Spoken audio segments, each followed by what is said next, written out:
Hey, Roger G, first is you. Thanks for coming on by. Hope your or your Tuesday rather. It's almost, what day is it? Today is Tuesday. Hope your Tuesday's been going good. Ready, all hyped for class today. First real class back. In the meantime, though, we're going to be doing a shorter, a little bit more focused in stream.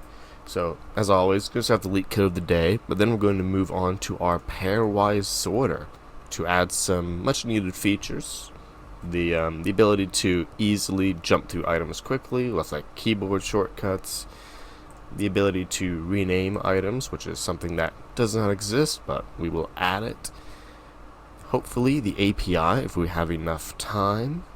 And something that I was looking at, which would be really cool, would be the ability to allow users to customize kind of the display of the items. So instead of just these things, they can inject a little bit of custom code and safely somehow, and have these turn into their own customly generated things. Don't know how I'm going to do that, but would be cool at the very least. Hey, almost there then, huh? You can see the light at the end of the tunnel by this time. Last two exams. There you go. Okay. Of course, it is time to pull off our code words of the day, so let's say 900. 15 minutes should be enough to get on. Okay, so the elite code of the day is, if you don't want to jump to it yourself, least common ancestor of a binary tree. This is just on the title alone, very much something you might get asked in an actual interview. So, given a binary tree, which they've given us the definition for here, it is an object with a val and a left and a right, which can be null or can be other tree node instances. So, given that binary tree, find the lowest common ancestor of two given nodes in the tree. Lowest common ancestor being the lowest node that has both P and Q as descendants, or we allowed a node to be a descendant of itself. And they've written as a lovely little graph here, and they've given it to us in the array format. P is 5, Q is 1, so this node and this node. I know the apple tree, will it work? I don't know, I've never given that a try. The least common one is this one, so 3 is the answer. Got the apple tree, orange tree, pick a tree. One of these trees, one of them's got to solve this algorithm, right? And for 5 and 4, the common ancestor is 5 and 4. That is correct. In between 1 and 2, this is representing 1 pointing to 2. 1 is the least common ancestor. With those examples, this one does be a little thinking. Now note here, our parameters are not the number 4 and 5 as it says in our little markdown example. They're the actual node. So, and we're expected to return an actual node. So it's nodes everywhere you look. So it looks like React Flow. I mean, yeah, most of them do kind of look that way, you know? There's only so many ways to structure data. Let me take a quick look at React Flow, because I don't believe I have interacted directly with React Flow. Is this another state management library? Oh, node-based editors and interactive. Oh, okay, it's completely something else then. Oh yeah, okay, I can see. This might have been made with React Flow. I imagine it was made with GraphViz with the dot format, DOT format. That's what this very much looks like. A GraphViz or a Mermaid.js generated image.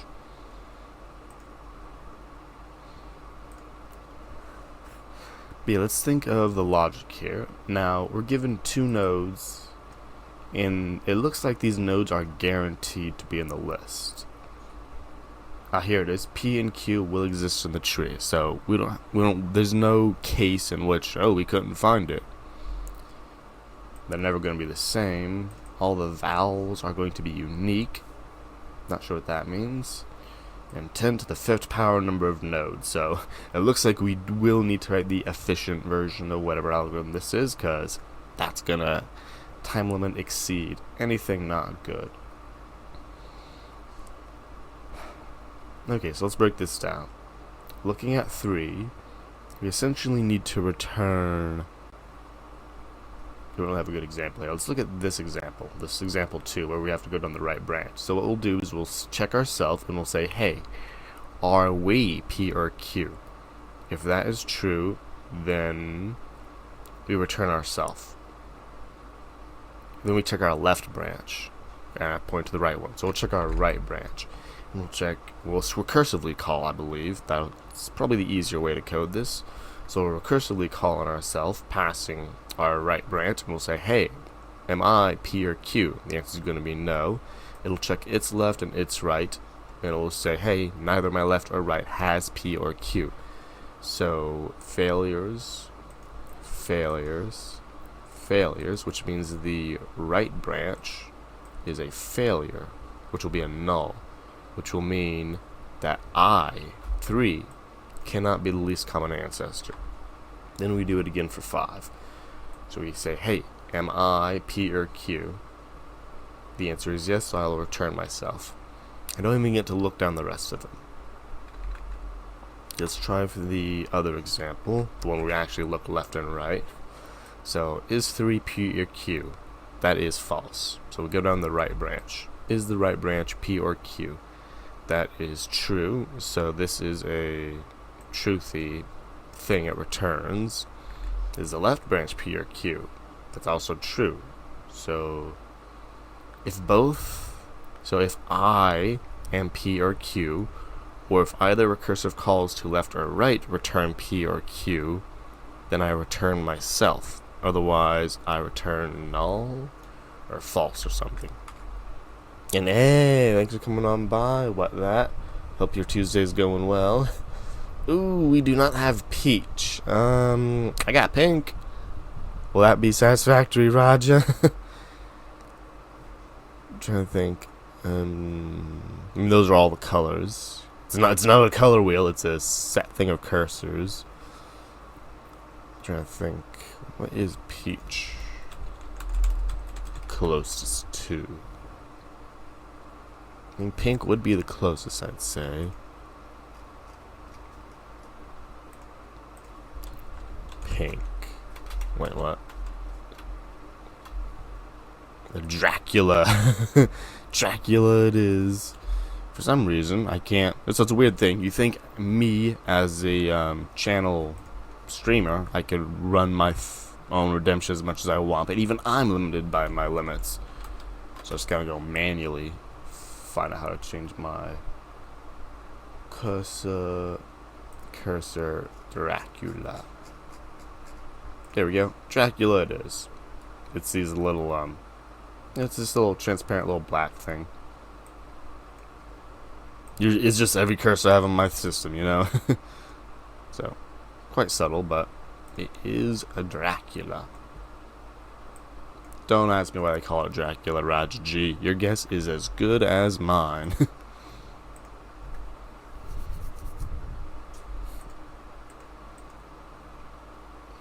Yeah, that was a good little break, because I do think that cemented my knowledge. Is basically we're checking if we or both of our children, specifically has to be both, or is it any of our children? Okay, it's whichever one has an element. So if I have both, then it's me. But if only my children has both, it's one of them. So first we're going to start with me. So if root triple equals Q, or root triple equals Q, return root. So that is the base case for if I am the node that's being searched for. well, I suppose we can just return either. We'll have to do also check an and. So const left equals and the recursive call. Hey, sounds good, C Films. I'm doing great myself. What is the news? Well, you were last messing with the movie searching functionality, I believe, or some form of searching functionality on your website. Did you get it finished? Is that the news, the good news we've to report?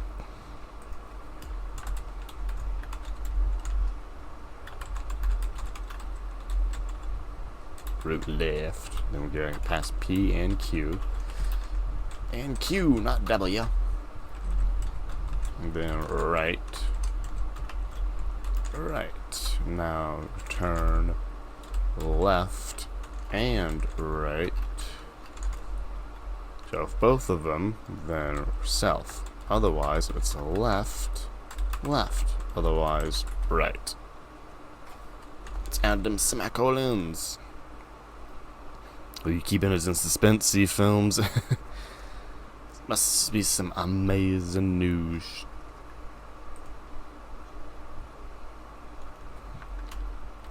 Oh, not so far. Okay, what's this angry about? Cannot read properties of null regarding left. Ah, so there's a null check that I need in here. There we go. So if there is no root, then return the non-rootness of it. Whoa, 30 languages. Nice, C Films. Out there breaking records. I mean, I don't know, how many do they even have at this point? I think you're starting to reach the upper limit there. Hey, would you look at that? It was so close to being a first try, wasn't it, folks? Just 6 characters away from first try.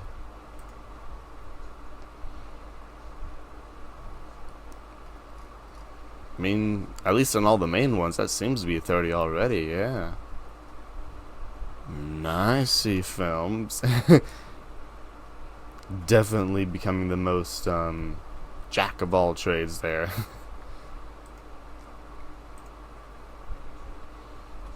But yeah, that is the lovely numbers. Don't really mean much. Let's go check out, see what the other leak coders came up with.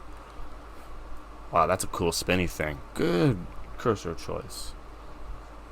4 lines. Okay, let's see what the 4 lines are. Well, my word, if this isn't the most popular solution. Quite almost literally verbatim, just in different language. Not left, right, not right, left. Or root. Okay, so they wrote the ternary a little different, but that's cool. There we go, this is my ternary. Else, left, or right. I could have written it a little better. Ternary skills are weak. Let's see what this one is. Java. Okay, looks like everyone went recursive. Let's try and look for an iterative one. Okay, since we actually want to read these, let's make it JavaScript, so we can read these solutions. 5.3 thousand. Okay, everyone's doing recursive. I just want to take a peek. Interesting. Oh, you're probably asking that to C Films, Roger G. Yeah, you probably got a wide perspective on it now. At least for me, it's, you know, TypeScript, JavaScript, Python. The ones I really care about. C, C++, Java, and JavaScript has been my, well, Python used to be my go-to. Now it's JavaScript. Clear solution. Okay, they're all recursive, no iteratives.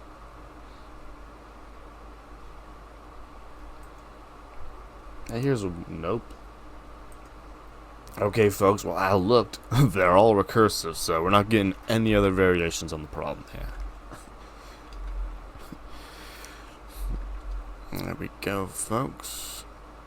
Okay, so before we move on to our project, there are a couple other folks who are also streaming at this moment. There is, watch me type wrong.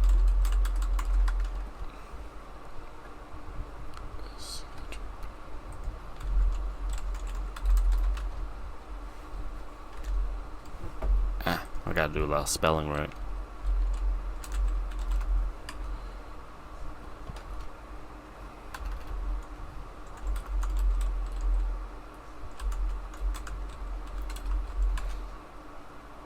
There we go. Okay, I think that is everyone. Yeah, so we got a whole bunch of other folks who happen to be streaming at this exact time. We got Melody Dev, Slip That Code, Oregon Curtis, and Blip on Nobody's Radar, all fellow 100 devers. So be sure to go and give them a follow, give them a check out, at least say hello. Melody Dev's going to be some Pokemon stuff. Slip is working on their Stories CRUD app. Oregon's working on with React and Redux on a new website, newish, and Blip is gonna keep on the Code Wars grind. So if you'd rather see any of those, feel free to tune in over there. But we today are gonna be mostly working on just this pairwise comparison app. And like every other project I've started, this one I am just loving it so much that I keep adding more things. I like this one especially because it shows that you don't need a fancy front end to get an appropriate looking app working. But there are some things that I would like to do here. So as you can see, this is the Pairwise Sorter application. Got a few lists here. I did not sort all my extensions. There were a lot of them and I forgot. But we have here a list of things. You can go through the different tabs, all fully working without client-side JavaScript, though client-side JS does polish some things out. Okay, I'm going to do a demonstration by deleting 0 and going to sorter mode. So when you have a lot of entries, manually clicking left and right, super tedious. So is clicking this button here. So what I'm going to do is add some keyboard controls. So you can simply hit the left arrow to choose this one, the right arrow to choose this one, and the up and down arrows to choose this one.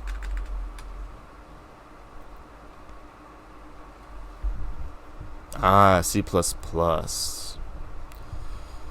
Yeah, well, it all depends on, yeah, that's right. It's much more lower level things, you know, Raja G? Because the C++ is like when you are prioritizing performance. When you need performance, like you need to do things within a certain amount of time. That's why at least that's why I generally go to the lower level languages. For example, I'll demonstrate. I think I have it around here.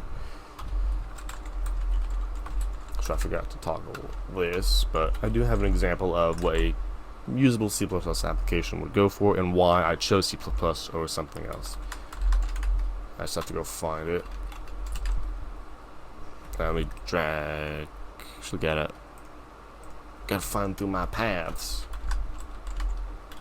CD, it's somewhere around here. Let me just find it real quick.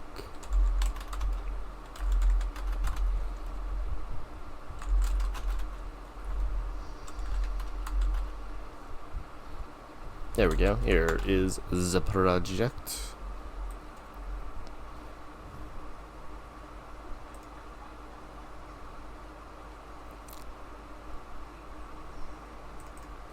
Okay, yeah, here it is. Let me depixelate for y'all. So this here is essentially we have a so for the MTG Scarfall API, for example, that's an API that keeps track of a whole bunch of information about Magic the Gathering cards. Somewhat popular thing if you haven't heard of it. It's like Pokemon cards. There's a game. They have value, etc. More importantly, they have a price, and that price changes over time. But you can't access historical pricing information through the API. So what I wrote here was a C++, was actually a C script, but they're effectively the same, to traverse through the bulk download of the Scarfall API, which is 1.5 GB, and insert only the pricing data information into a SQLite database. And it does this in under 30 seconds. Now it can do it in under 30 seconds because instead of writing it in JavaScript or some higher level language, at which it took 3 to 4 minutes to run, I wrote it in a lower level language, which is faster but more expensive in developer time because I had to write all this stuff kinda manually. So, at least in my case, you go C or C++ when you need speed over like actual computing speed and memory efficiency. Over, I just want something to be done. I don't care how long it runs.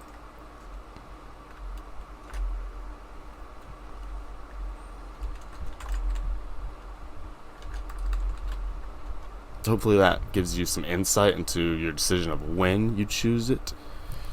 Can all C code run in C++?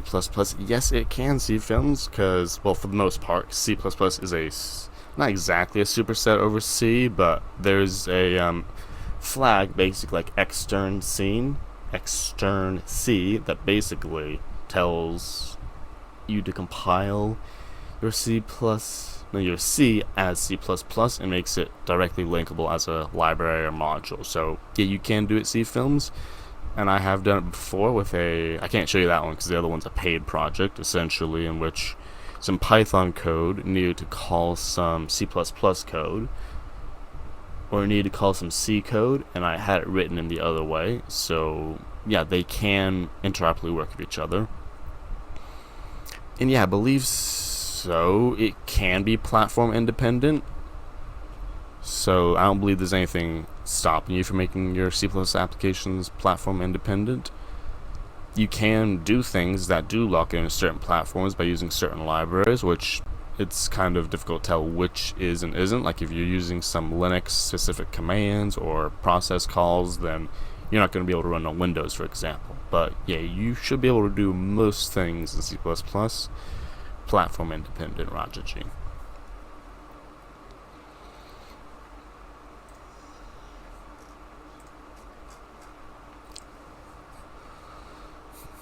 Okay. So, keyboard controls when comparing. I'm trying to think, what did this mean when I wrote it? Big yikes. When did I write this for? Okay, yeah, my bad. So essentially, when I'm on the compare page, I want to be able to hit the keyboard left, right, up, and down to automatically choose the left item, the middle item, or the right item. So we're just going to embed this as a script tag as first. Left, I believe the arrow keys for those are arrow left and A. What's the left key? And we'll find out when I console log it, huh, folks?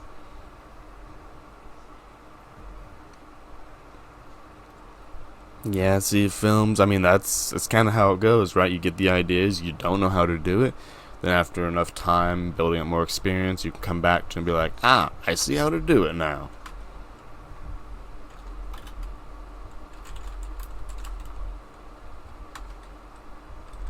I didn't know up was a key, but Copilot says it is, so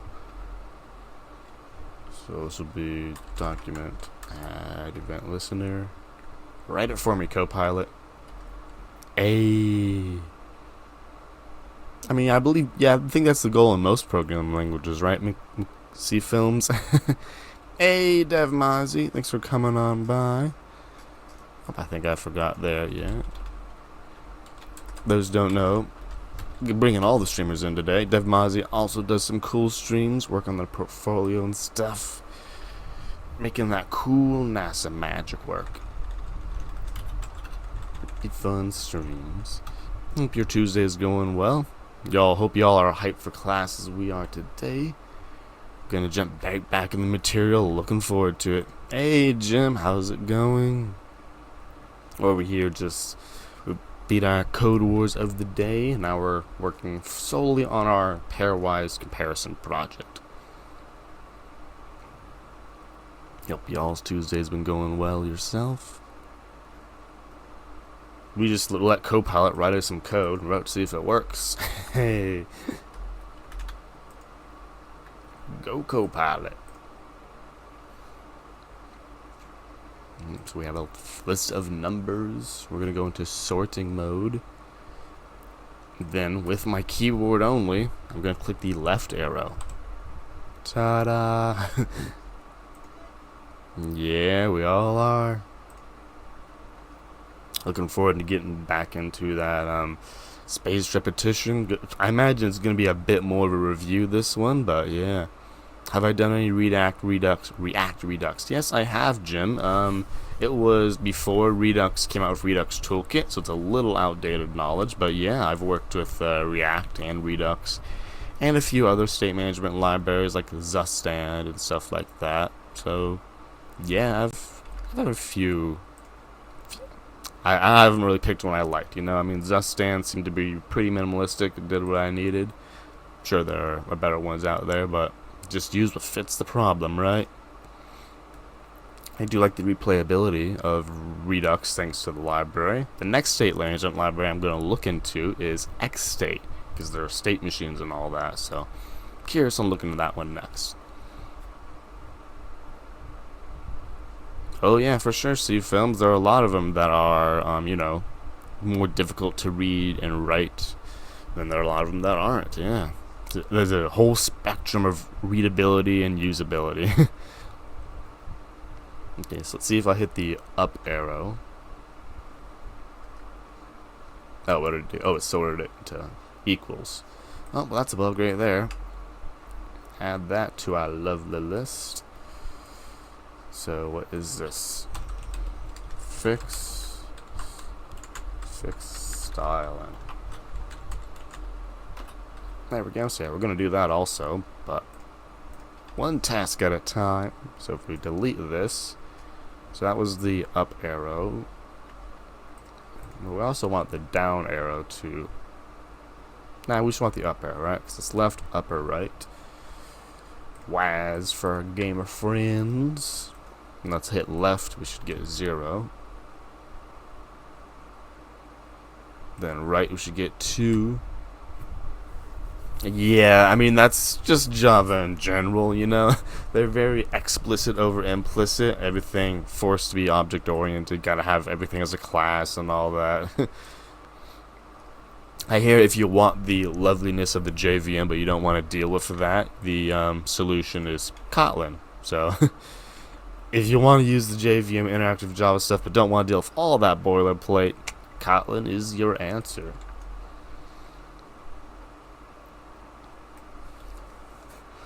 Okay, and this script appears to be working fine, so we're gonna actually make it an external script.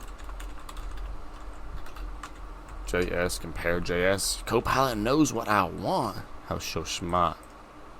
Well, it doesn't know I have that in the folder. Just compare JS, apparently. Yeah, auto formats doing the magic. So it's just compare JS, and since this has a / on it, no matter what route I'm currently at, it will always point to / compare JS, which we can test right now. So 0's the next one to go. Big sadness. Failed to go decode parameter. Yikes. That's the first time I've seen this one. So what went wrong? Ah! So, fun fact, in my compare JS, I was using EJS within my normal JS.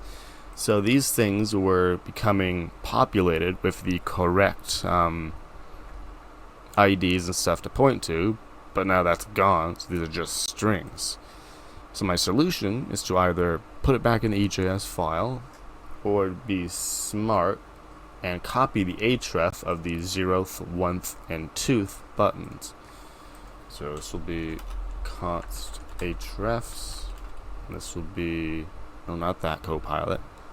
So document query selector, all the anchors, not all the anchors, because there are lots of anchors on this page. We want all the anchors inside. There's no inside of nope. There's no. No, there's nothing. So I guess we're gonna need to give this a class or some unique identifier. So this will be comparisons container.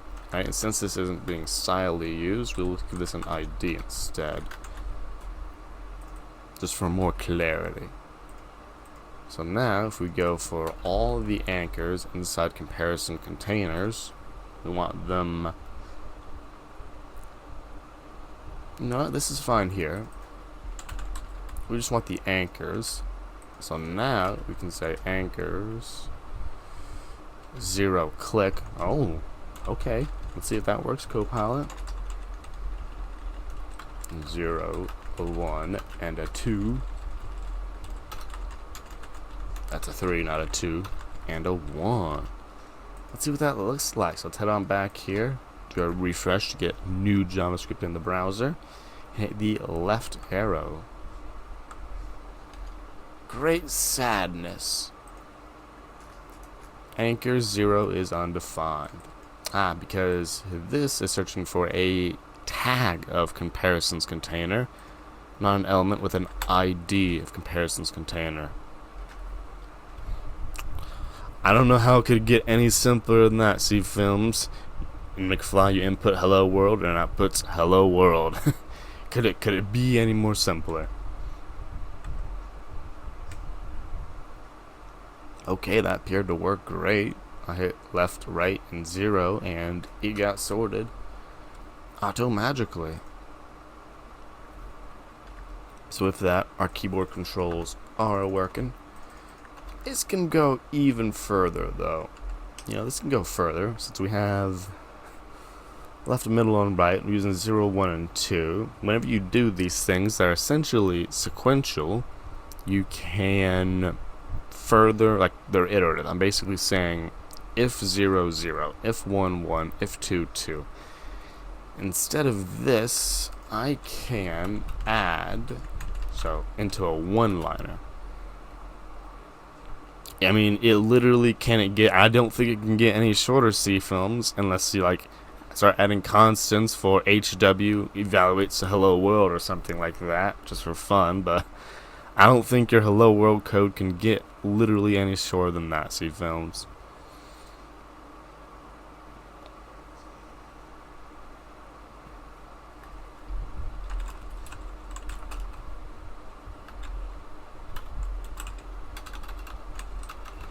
Yeah, so I'm thinking to make this more kind of customizable, where you got keys pointing to here, and anchor pointing to anchor 0.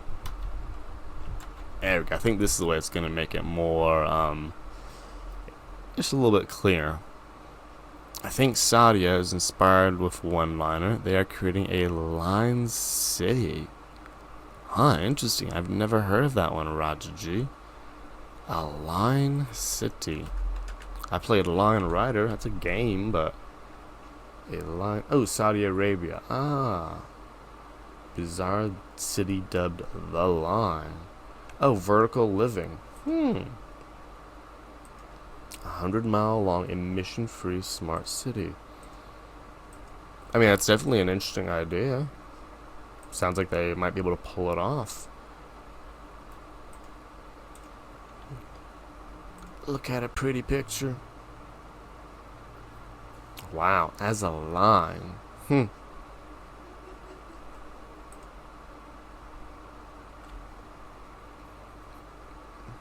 Huh, yeah, I mean, I don't know if this is me. It sounds like such a simple concept, build a city on a line.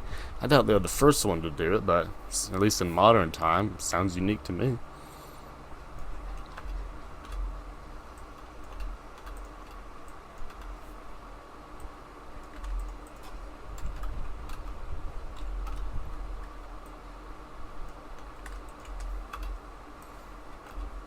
There we go. Now, what we're going to do here is we'll iterate for all the keys. Const I in options. Then we'll check, hey, if the key, that's wrong. If options I includes e.key, then all my symbols are wrong. Anchors I click.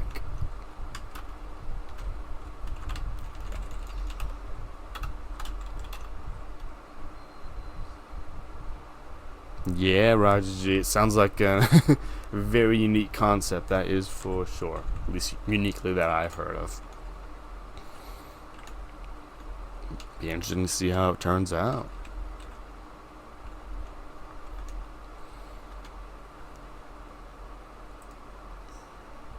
Let's delete 0 and all these other ones, just so we can jump and test it one more time.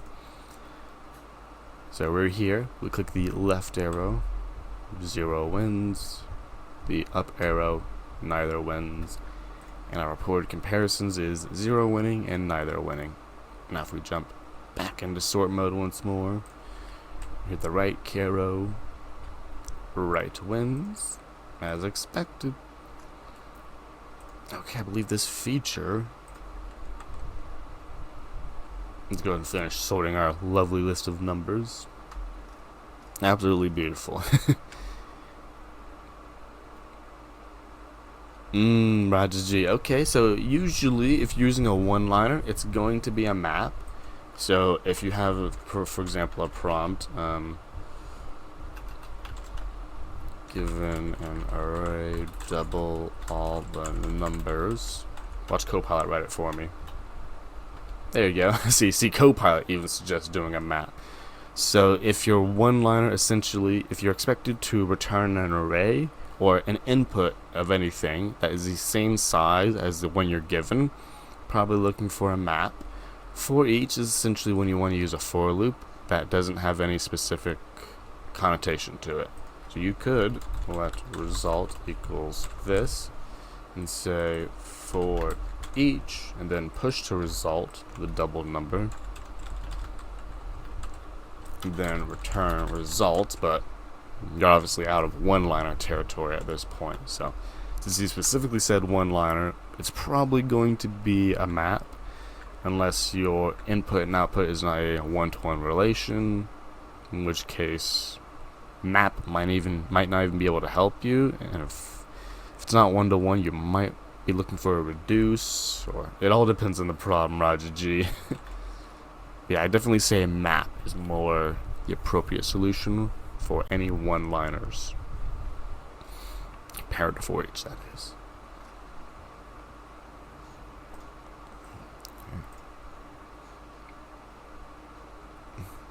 With that, we will add this little feature to our script.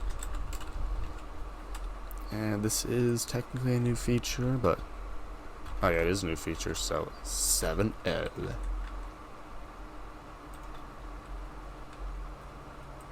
Check.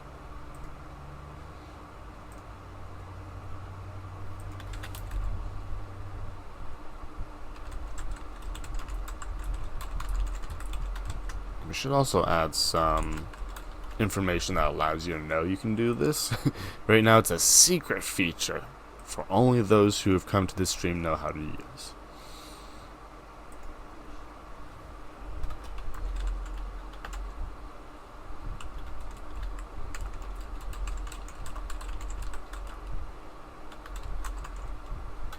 KBD, I think. That's right? I don't know. MDN. I know there's a certain tag that you're supposed to put keyboard controls input. There we go.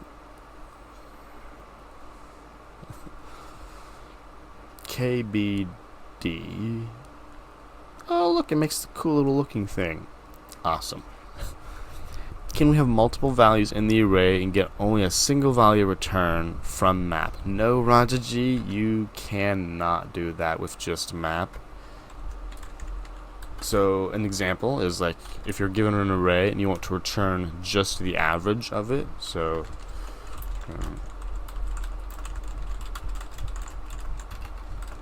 you would not be using a map. You would probably be using a reduce, or maybe, there we go. So what you're doing with this is you're traversing over each element. So similar to a for each, but it's a little more complicated. You can use a for each to simplify it, but reduce is the closest to the bullseye you would get. You would essentially traverse, in this case, a sum, an average of all the numeric elements. You know what, let's just call this a sum to make the example better. So you want to sum all the numbers in an array. So what you'll do is you'll take the... Let me just rename these to make it more easier to understand. Copilot, who knew they did bad variable names? So given a sum of 1, 2, 3, 4, 5, what it does is it traverses the array element by element. So first, our total is set to 0 because we have it written right here. So it's generally good to have an initial value to set your initial value of your accumulator variable to something. Otherwise, you'll be weird with empty arrays. After that, it traverses through this and adds the current to the total, makes that the next total. So total is initially 0, then it's 1, so 0 plus 1, 1 plus 2 becomes 3, then you'll add 3 to become 6, plus 4 to become 10, plus 5 to become 15. That's not how you write a 5. So if you're looking to, like you said, go through multiple values in an array, but only end up with a single value, you're looking for a reduce. And especially if you want to get to a one-liner, it's going to be reduce. Of course, what reduce always is, if you want to know what a reduce is, initial equals 0, 4, or even for each current, you're saying total equals, or total equals total plus current, then return total. So that's essentially what this reduce is doing, but I've done it with a for each over 3 lines. Hey, Uktalote, hope your Tuesday is going well. Over here just, going through the reduce for each map comparisons real quick. In addition, we are just finishing adding keyboard controls to our pairwise sorter, so we can, people can use it with just the keyboard.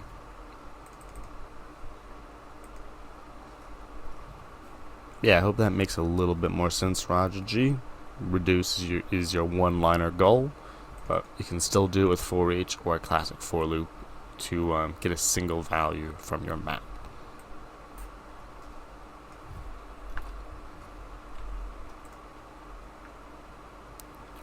Controls. How do we do this? How do we do keyboard left arrow?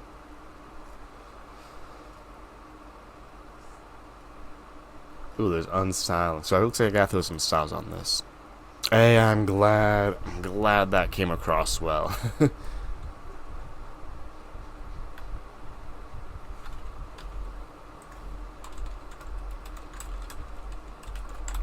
sure there's a symbol for this left arrow we all have in our keyboards. What is it? I mean, I want the actual keyboard symbol. How do I type a left arrow? I guess I'm not gonna get that. Okay, this is what I'm gonna make. I'm gonna make hyphens instead.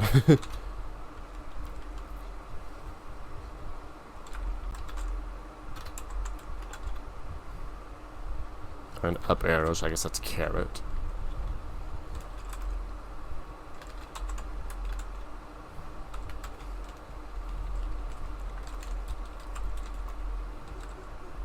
Choose. You can also additionally use keyboard controls. And I think for title it'll be left arrow or A, and this is where I'll put the rest of them. Up arrow or W. Right arrow or D. There you go. So now people know you can use your keyboard. Yep, so we delete this, we go here. Ooh, it's not really centered, but let us fix that with the class of text center. Sadness. So I get used for using a P, right? Or a sub. Just you go with a span. Well, why won't you center? Okay, I'll make you a full paragraph tag. Styles. Never understand them, right? It's good enough for me. Yeah, this is cool.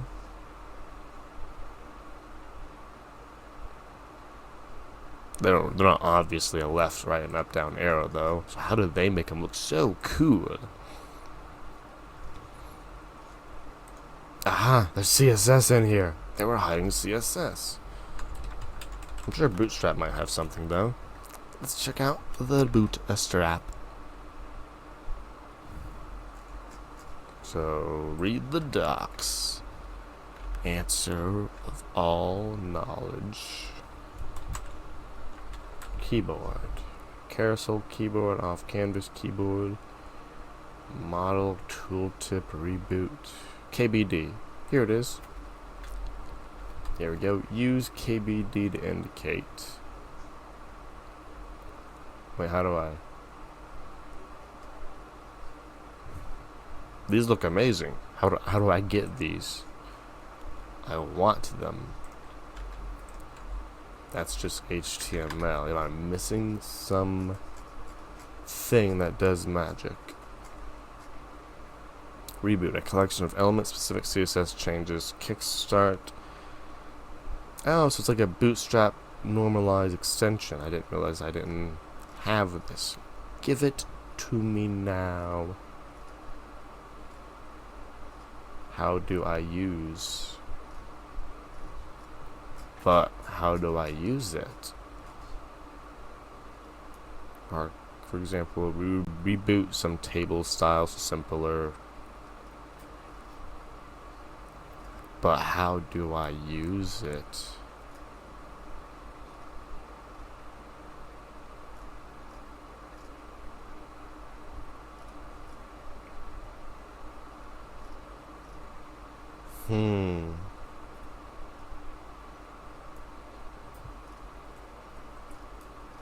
But how? Okay, I just have to Google this.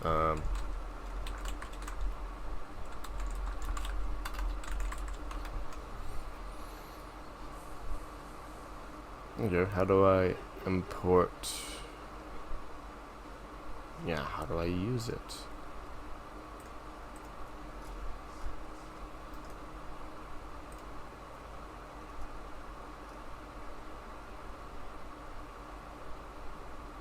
Oh, wait a minute. I'm not using...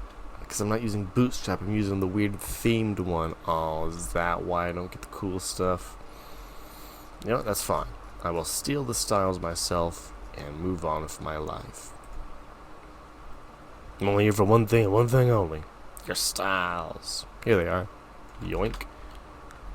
So I'll just add this to all KBDs. So CSS. So here we go. KBD. And the colors are all wrong, but the color will be white with the background color of black. Because we're a dark themed website. It did nothing. Let's fix that. Oh, so there is some Bootstrap min CSS going here. It's overriding my CSS. We can't have that. This is because mine is before the Bootstrap, right? So header. There we go. I'll put mine after the Bootstrap.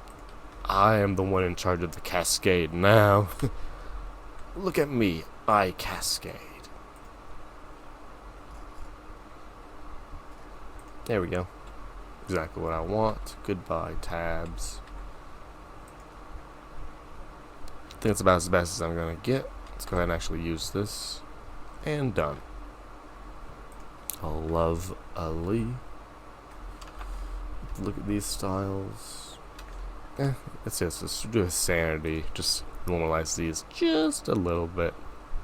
Much as I love them, I don't love the weird numbers, so 875 can be just, it's vertical and horizontal.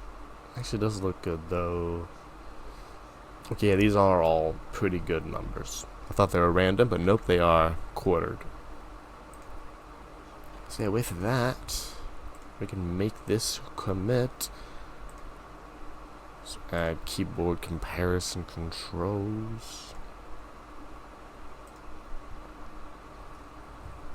Oh, some auto format jumped in here. Very sad to see it. Oh no.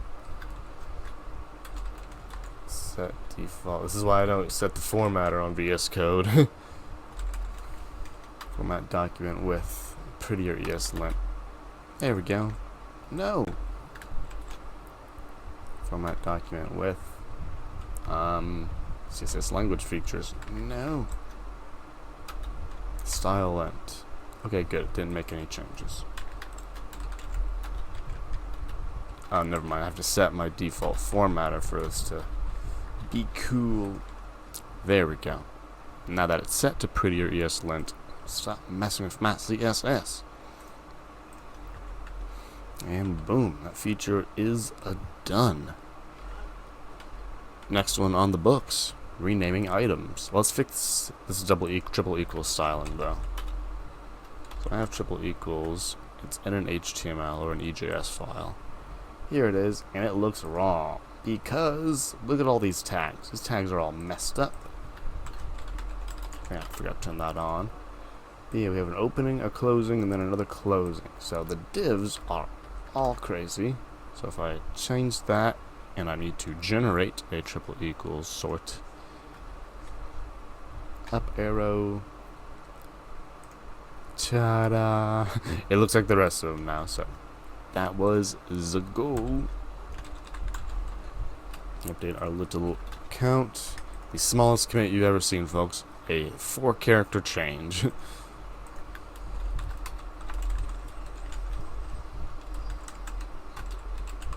Fix triple equal comparison styling. Boop. Easy. Now for the renaming of items. This is going to be an actual feature here, folks. So essentially, right now, when we go to, we can rename list. You can do so by clicking the rename button. It takes you to this lovely form. You enter a new thing. We be professional. Use the S instead of Z, and it is renamed. Only the exact same logic here. So we'll go to our unsorted page where we have delete and reset. We will also want the ability to basically, oh, this is great. So we have this order, rename, reset, delete. We want the exact same order down here, rename, reset, delete. So we will swap our buttons around. But yeah, it's going to look great. Hey, Roger G, thanks for the hydrate.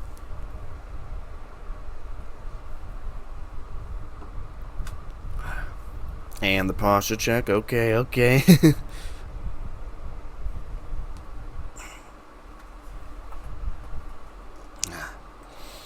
There we go. Not sure if we're going to do this whole feature necessarily before the break, but we'll go for it. Let's see, so right now we have a list rename. We want item rename. So we'll we have a rename right here. We'll just copy this and we'll say rename item EJS, paste it here. So we're not going to use templates title anymore. We're instead going to be using, let's look at template title. This is kind of what we want. So we do want an H1. Not the list name necessarily. Actually, we do want the title here. We want it to be in addition to the title. So in addition to the title, we're going to have the item name. That'll be an H2, and that'll be It's not. That's not EJS.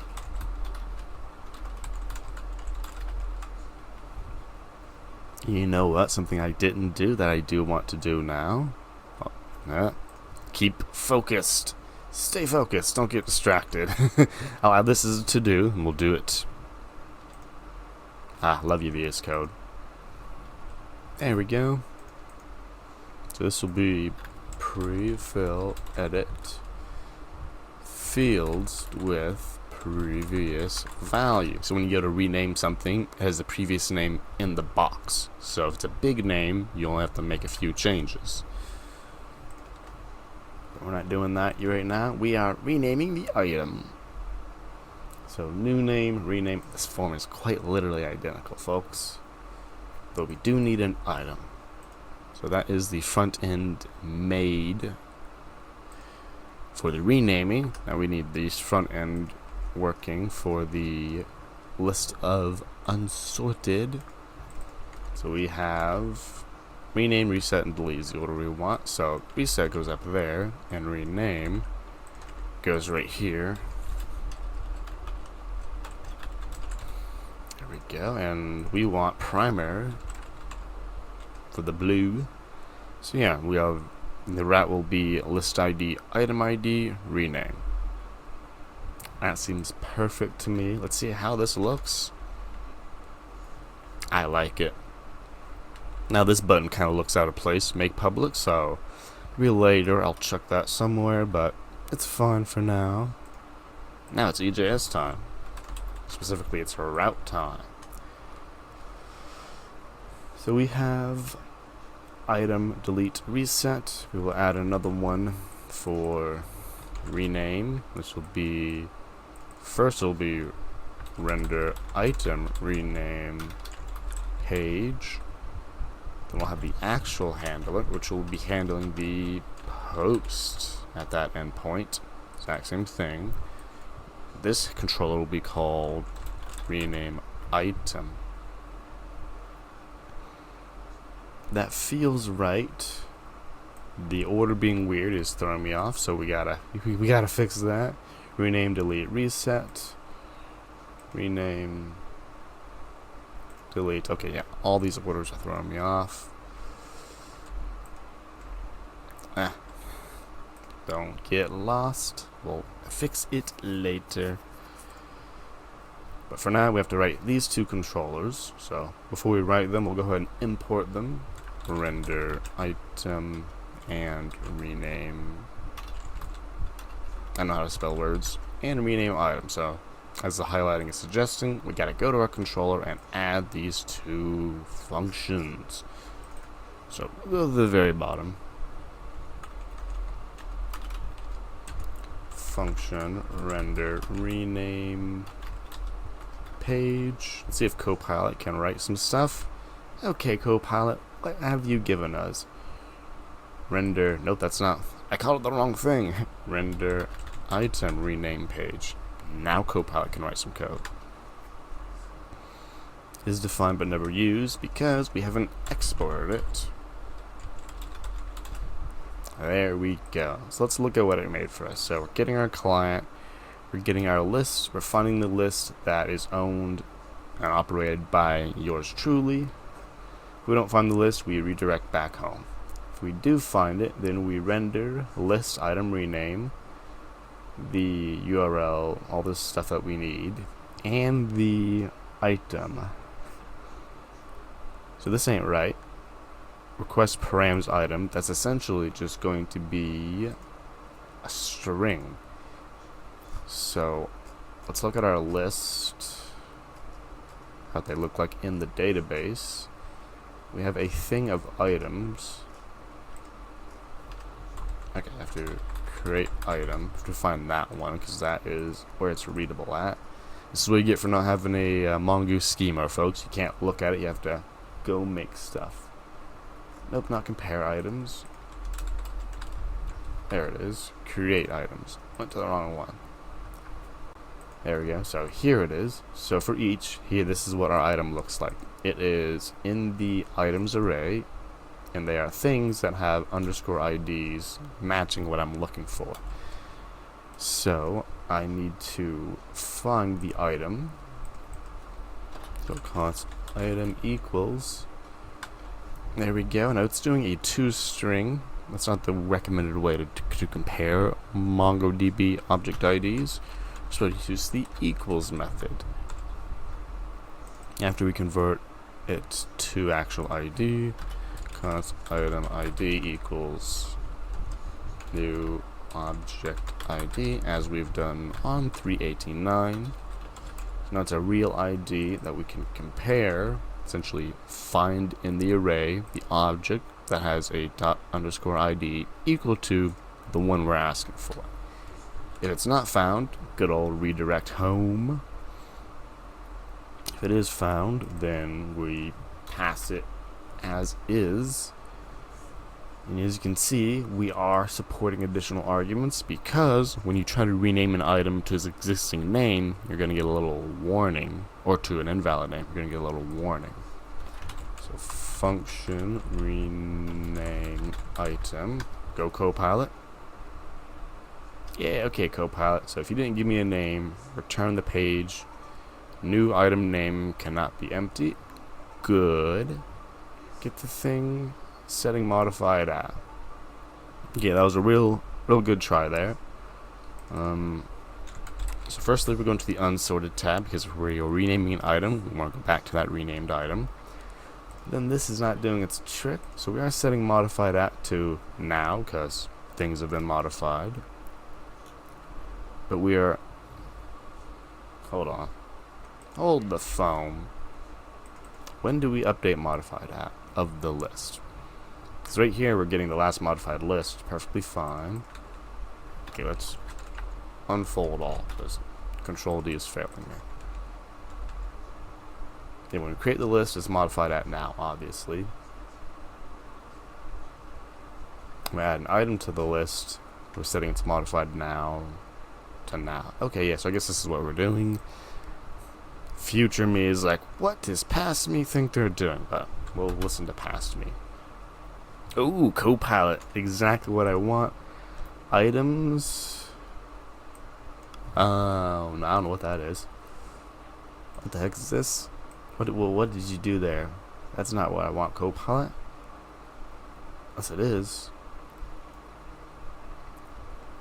Oh, this is an interesting query. So I need to find the item that matches and then set its thing to something. Okay. So let's literally ask that question. Mongoose update item in array, update certain item in array by ID. Yeah, that's what I want.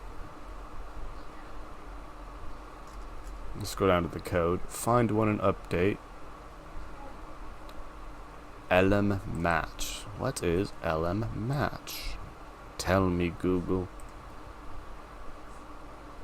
I'll read this rest of this question.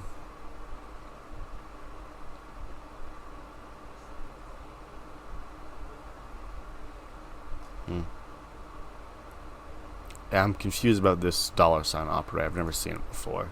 That's why. I don't know what's going on. Okay, lm match matches documents that contain an array field with at least one that matches specified criteria. I was thinking, that's to find the match. I've already found the match. Haven't I? Okay, did you figure out what this MongoDB $sign operator is? Or this... how do I Google this? How do I Google? Update. It is an update, so...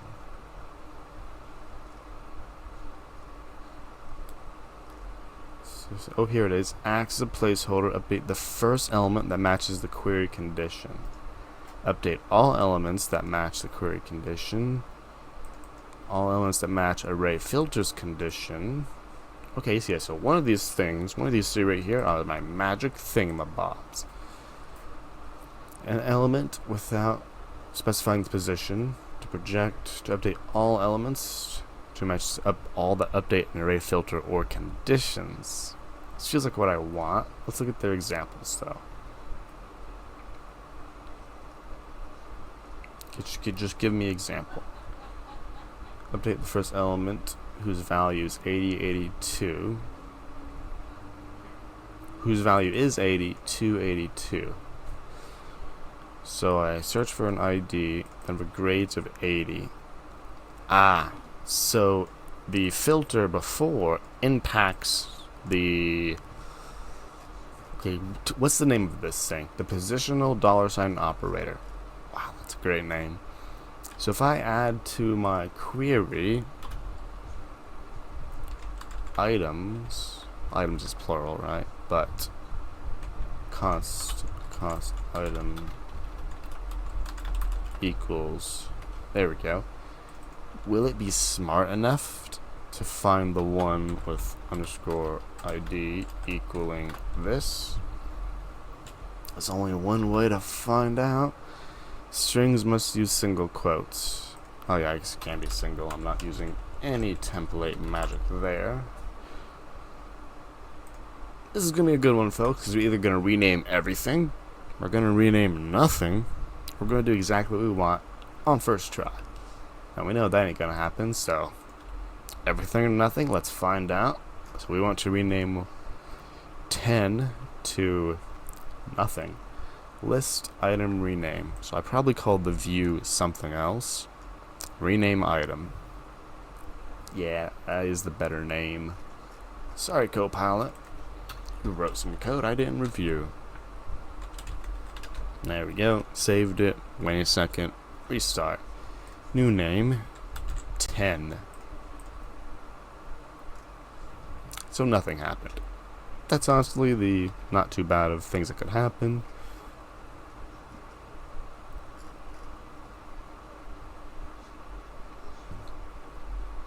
It's modified, I probably got updated, but that's okay.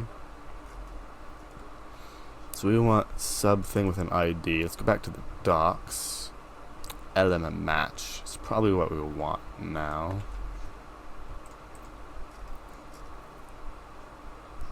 At least one element that matches specified query criteria. Right, because what I was doing was I was saying, give me an item that looks exactly like this, aka it has an ID of item ID and it has nothing else, which is not what we want. We want to say, give me something that does the weird match to this doohickey thing. Hey, Jack Tree Coding, I'm doing great. Hope your Tuesday's going well. Just doing a little prompt working on my Pairwise Sorter before class today. How's your Tuesday been going so far? I imagine it's going to be a bit more repetition than usual class, and then Thursday we'll jump into all the new stuff. But yeah, excited either way.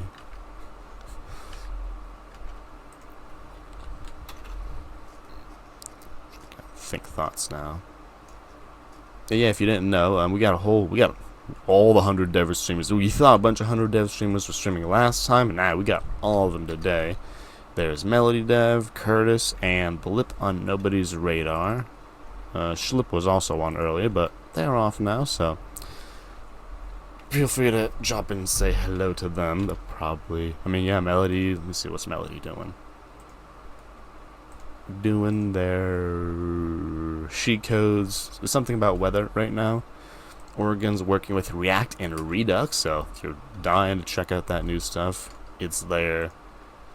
And Blip is knocking out the code wars. And I'm over here working on this little full stack renaming thing to try to rename these items.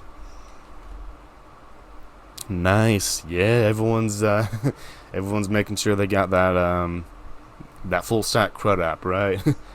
That's probably the one. Well, between that and the Zykes fella, although that was a long one too. Everyone's like, "Oh, there's this. We got stuff to do now. The break is over." Oh, and hey, folks, look at that! I renamed a thing, and it worked. blah blah blah, blah blah blah. Renaming is working beautifully. I'll rename it back to 10 because that is what I want.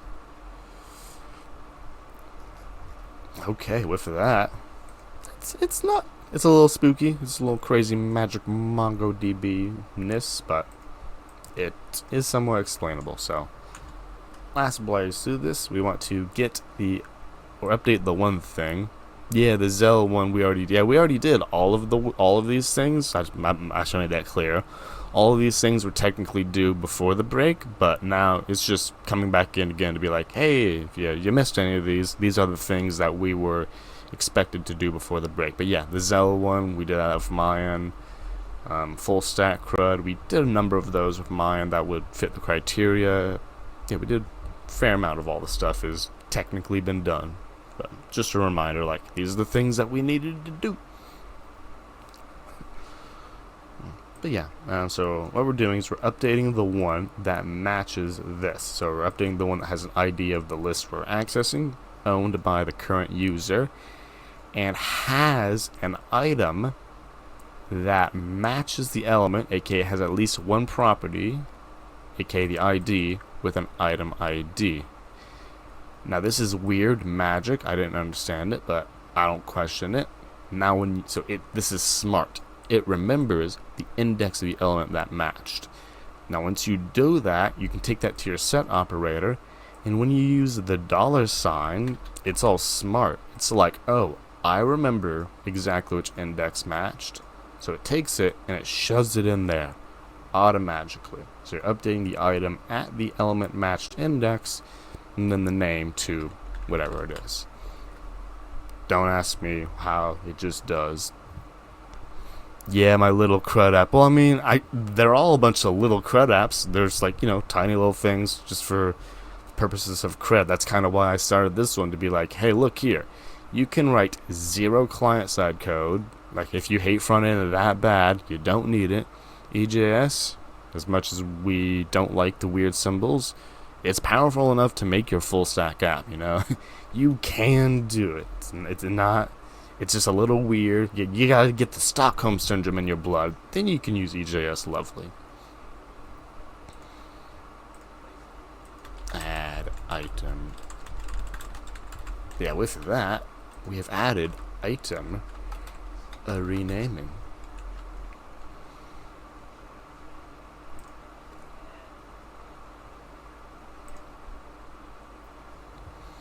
And this here, I can already see this can be dried out, but we ain't there yet.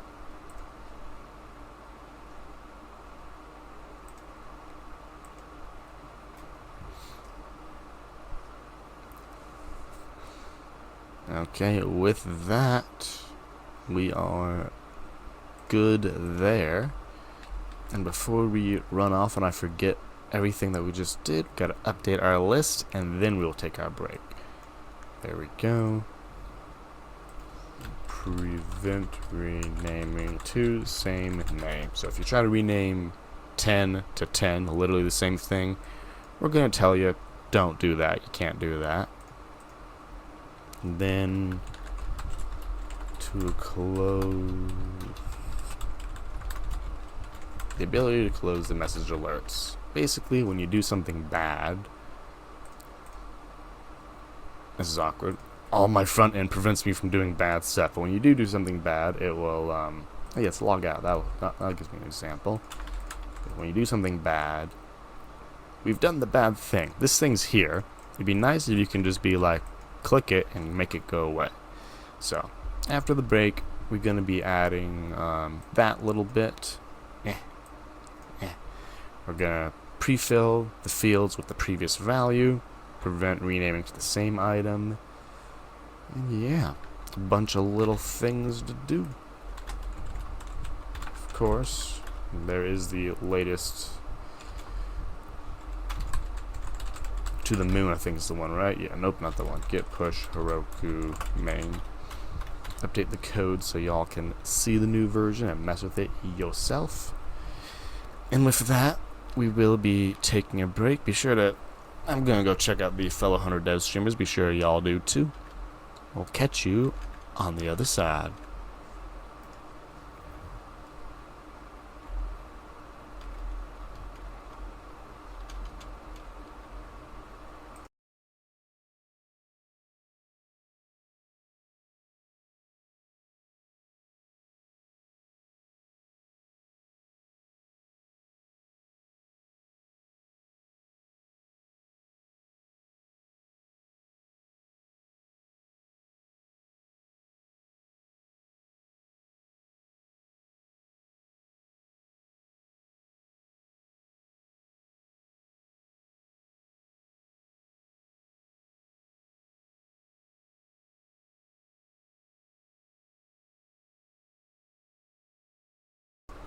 No, Jack Tree, I did not create my own Kanban board. That is an extension I will link to in chat right now as soon as I get it. There we go. It is this here extension that I use. It's an extension on top of a command line interface that gives you a very basic local only. That was my priority. I want it to be offline, and this gives you a fully offline Kanban board in VS Code. So I did not create it myself. I added all the cards myself, so the things inside of it, but not the actual thing itself.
Hey, feel free to slowly make your way on back, folks.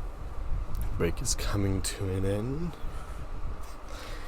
And yeah, it is pretty cool, Jack Tree. I can see why you would ask that, but no, I did not make that myself, that one. At that point, if I didn't find what I was looking for, I just would have used a boring old to-do list, which I still do for a number of smaller projects.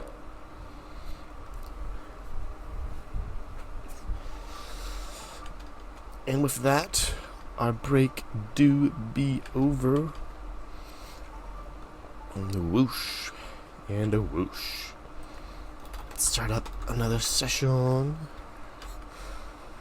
And yeah, let's jump back into it. So yeah, this is the extension, for those who are wondering. Essentially is what powers this little Kanban board. It's called Kanban without the second E. Don't know how to pronounce that. You can customize it to your heart's content. I just use it as a glorified to-do list. I don't use any of the cool features. This project is not big enough for that. Hey, welcome on back, C Films.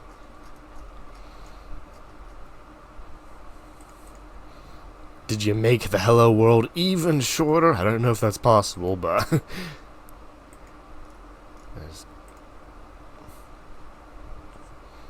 what am I extending? So, I guess I technically am extending. So this is my Pairwise Sorter project. It's this project right here. Essentially, it allows you to, sort. Nope. It brings you to a broken page.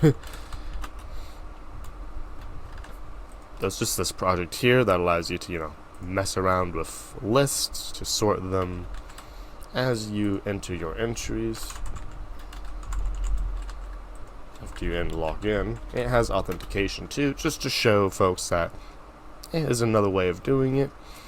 And the special thing, I guess, aside from the comparison algorithm that's smartly asking you correct questions, that the front end is completely in EJS. Practically zero client-side JavaScript. What little client-side JavaScript I do have is completely optional, and it just triggers like styling changes. So I'm gonna try to be as client-side JavaScript free. But yeah, the next thing we're gonna do,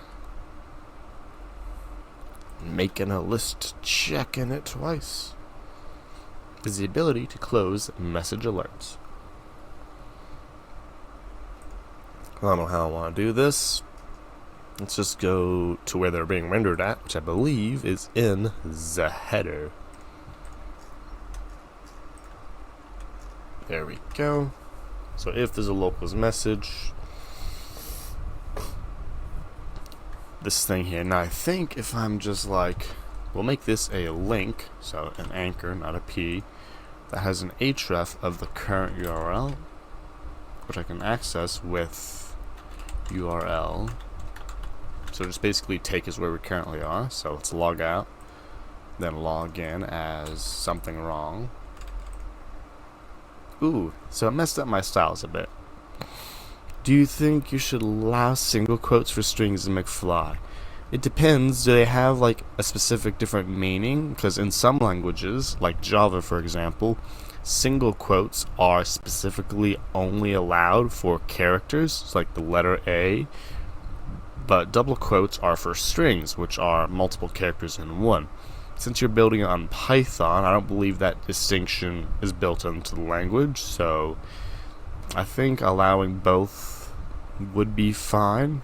It does open it up to more different styles at the risk of, becoming less opinionated. So it really depends what you want people to type with, if you want them to have the options, or if you have a distinction of behaviors between the different quotes. I'm personally a single quotes person, but when it goes to the language, I just use whatever I'm supposed to use. So making this an anchor went really bad. Maybe we could put the anchor inside the div. Styles will be like cool. This is a div though. And resend the bad code. Username not found. Text center. Oh, look at that. Nicely centered. You know what? Now that I'm here, what did I just do? Oh, VS Code, look, going crazy. Now I'm thinking about it. If I could center the actual thingy, that would be like super cool. No. Okay, this is getting all kinds of wacky styles.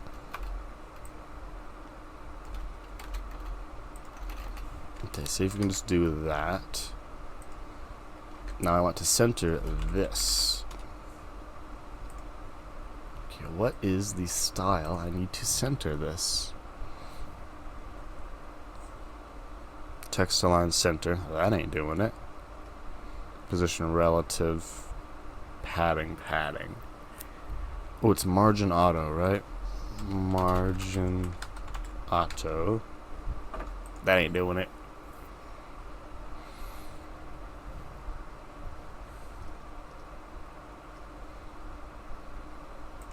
Turn off that stuff. Nope.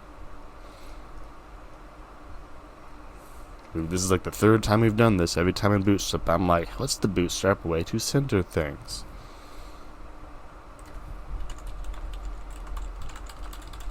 And we're doing it for the third time. So this is spaced repetition, not me forgetting things. Do not confuse the two. I don't want to do flex though. I just want to... First, I want to be on the latest version. Big yikes. Google put me on the wrong page. Very uncool. There we go. Center. I guess we're just going to try the position. Translate elements from position only horizontal. So let's see. 1, 2, 3, 4, 5. 4, 5. This a 1.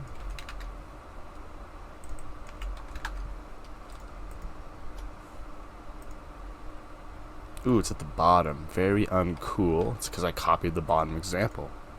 So we want middle X.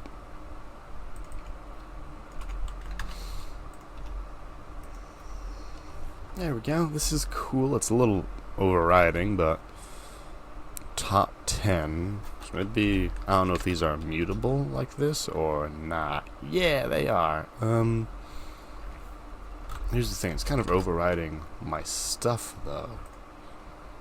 That's not cool. Well, if it's dismissible, it actually is kind of cool, but... Ooh, a real chiptune on this song.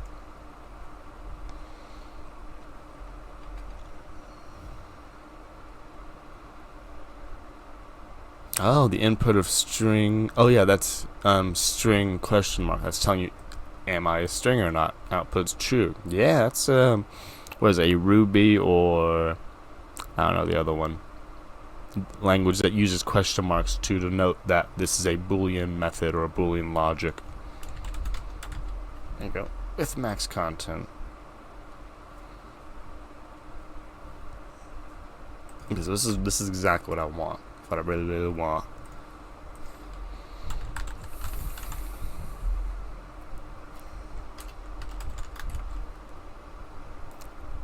I'm not seeing the ability to do what I want, Bootstrap. Okay, so this is my alert that I give some super unique CSS to.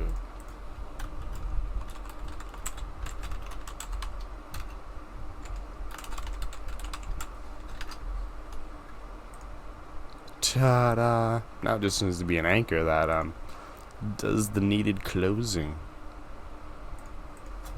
href equals URL. Now I do the refresh once more. And it's basically just going to take us to the same page, right? Poofs it away. It's client JavaScript list. It can be improved though. First, stylistically, let's fix them styles. Absolutely bad styles. So how do I anchor? Simple anchors. Don't know what this is. Scroll and watch the active. Okay, that's a cool scrolly thing. I want scroll spy. Anchor. I guess we call it link. Colored link. Oh, sure. It's gonna look weird on the background, but I'll call it a link dark. Really, I just want to get rid of all the styles, but again, we'll try to bootstrap our way through this. Ooh, it is kind of doing what I want. Okay, bootstrapping our way through this has failed immensely. I think what do we want? We want text decoration, none. There we go. It's gone. Now I want the alert hover color. Let's make it Rebecca purple just to test our CSS out. There we go. Color inherent, as in don't change the color. What I do want to do is do a little something, just a little CSS thing. So I'll modify it directly. I'm thinking I want to like grow or come down. So height 110, well 100%.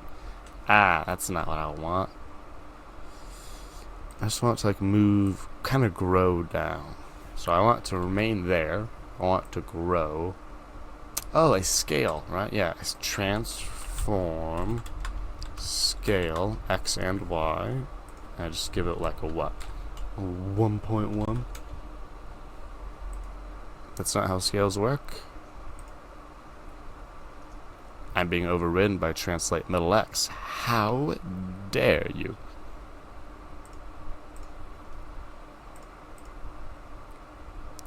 Wait a minute. Shouldn't I have more specificity? How are you doing this? Oh, you have an exclamation point important.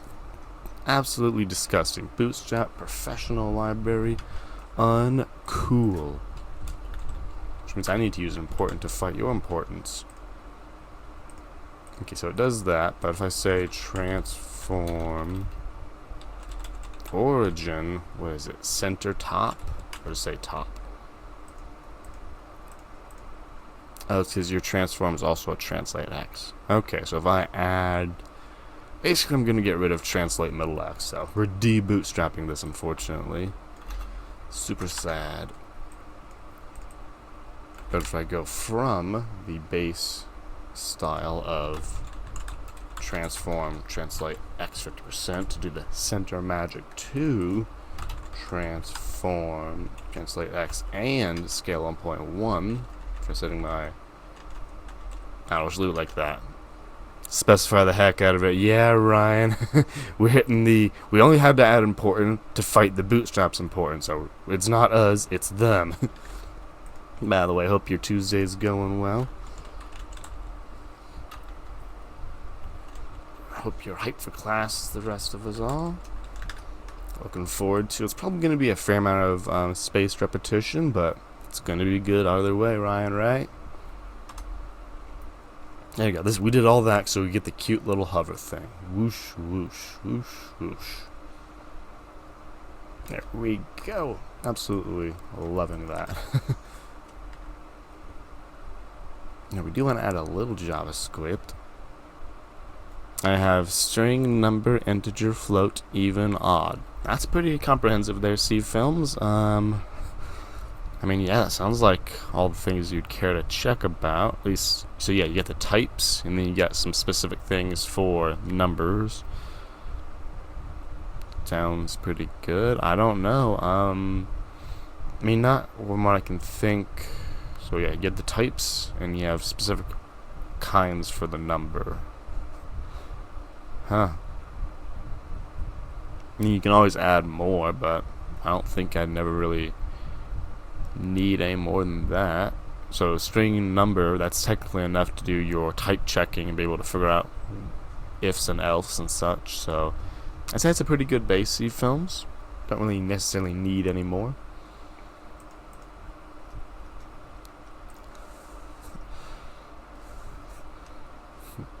Getting rid of that, so I have that in my header. I do want to add some JavaScript to my footer, I suppose, that handles all my alerts, basically.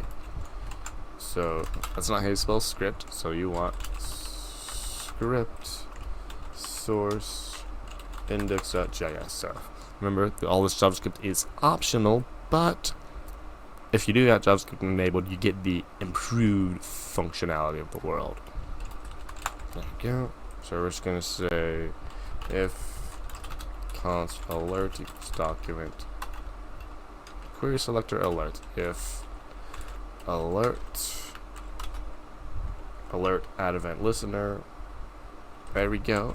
Click E. We're going to say e.prevent default because it is an anchor. We gotta rename this thing because we are shadowing our built-in alert method. So hitting F2 to get the refactor VS Code. Alert anchor. Wow, VS Code has failed me this day. Never trust it again. There we go. But now, for example, when I come here with the wacky login state and I go to click it, poof, it just goes away when you have JavaScript enabled. When you don't, it'll refresh the page essentially. So, everything we could want. Okay, and with that, ability to close message alerts is a done. We're gonna package JSON. This is technically a new feature, so 0.9 it goes.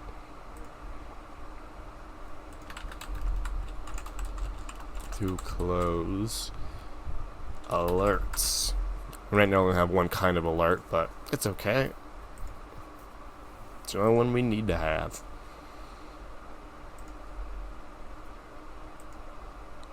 Close. Yes, be a little more specific.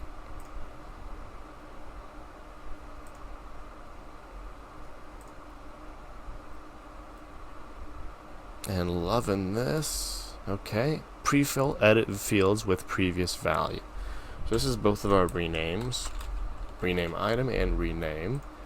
So rename is currently just here. I'm going to give it a value of EJS Escape Magic, the current name of the list. So that is list.name. Then we're going to do the exact same thing for the renaming of our items. Quite literally the exact same. It's going to be item.name. Now let's go make sure these things are filled in. So looking at our, we'll rename the list first. We just see numbers in the box. Numbers is in the box. Over here we go to rename a unsorted thing. 1 is in the box. I'm noticing something is missing. It's not really obvious. Yeah, so this isn't just new name, new item name.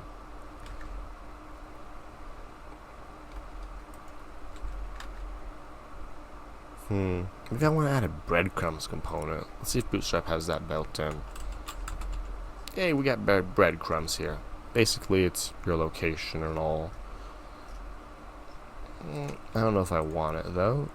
Because what if, like, I changed my mind? I don't want to rename anymore. Yeah, Ryan, super hyped. It's gonna be good. Can't wait to see what exactly we're jumping into first. It's gonna be good either way, but still excited to jump back into it. Yo, Oregon Curtis, out here in the raid. I think most of y'all know, but Oregon. Oh, you beat me to it, Ryan. You get the double shout out, yeah. Oregon Curtis over there doing some React Redux. How far did you make it? Is the whole thing built yet? Are you done, basically? Yeah. Heck no. Okay, close enough then, right? Already here. Yeah, you're already here, most of y'all. But yeah, with the, I mean, this has 0 React on it. It's mainly a proof of concept that you don't need necessarily React, so a lot of people are feeling like they needed to learn it. But yeah, this is 0 React, specifically client side or server side only, EJS. But yeah, I've used React in the past and Redux. Wrapping your head around the state. Yeah, it's fortunately Oregon Curtis, once you understand the first of these kind of monolithic state libraries with, you know, Redux or even all the other different ones with it, the rest of them make a lot more sense because you can compare them directly. So the project I'm working on right now, it's kind of a proof of concept / challenge. Essentially, what we have here is we have a list. So this is a full stack application with authentication and all that good stuff, where you can create lists and you can add items to these lists, just items of strings at the moment. And what you can do is you can sort them. So, because here's the thing, when you have 10 items, in order to properly sort it, it takes 45 direct comparisons. But if you ain't got like the time to do 45 direct comparisons, what we have here is the solution to that. So I just deleted a bunch of them. You can see that only 1 through 10 are sorted. There's 80% of the list is sorted. So you go to the sort page and you choose which goes higher on the list. It uses kind of like a binary search, but more of a binary insertion to compare which items need to be compared, and then the user provides the answer. So does 8 go before 10, or does 10 go before 8? I added some keyboard controls, but 8 goes before 10, and the next one, 0 before 5. So to visually demonstrate it, because there's not really a visual demonstration, so we have the number 0, so it's asking us 5 because 5 is in the middle of the list. So it's asking you, does it go up here or down here, essentially. So when you say it's less than, it's like, well, it definitely can't be down here. Then it'll ask me 3, and it's like up here, down here. Can't be here. So it gets it sorted in like O log n, or whatever the divide and conquer ratio is. And yeah, it's obviously better when you have more items, but that's basically it. Yeah, data structures and algorithms. This is basically kind of based on it. Yeah, O log n efficiency of sorting things. So we'll see, from 0 to 5, we say 0 is higher, 0 and 3, 0 is higher. Eventually you get on like basic comparisons, but yeah, instead of making the 10 comparisons, I got to like 4 because it cut it in half, then all those halves. So yeah, pretty cool. The extra challenge on this is that I wanted to use as little front-end code as possible, because a lot of people were kind of panicking, like, we don't know React yet, we haven't learned React, how am I going to be able to do anything? So I went to pure backend. The only front-end code there is to make some styles and stuff pretty. But if one of those people that come by with JavaScript completely disabled comes to my site, they can use it perfectly fine. And that's all EJS powered. But yeah, eventually, like, this is eventually going to come to the end, and I do love me some React.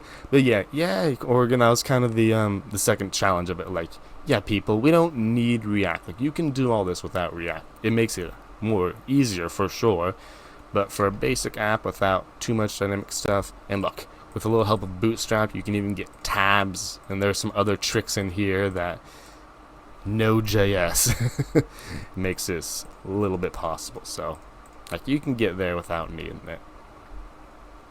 And yeah, we're just slowly going through this, adding features, making it better and better. What I'm adding next is a lovely little cancel button. So let's go to our renames and add a cute little cancel button. And it's been a while since I used Copilot too. That's right, Ryan. There's the only way to get good is build stuff.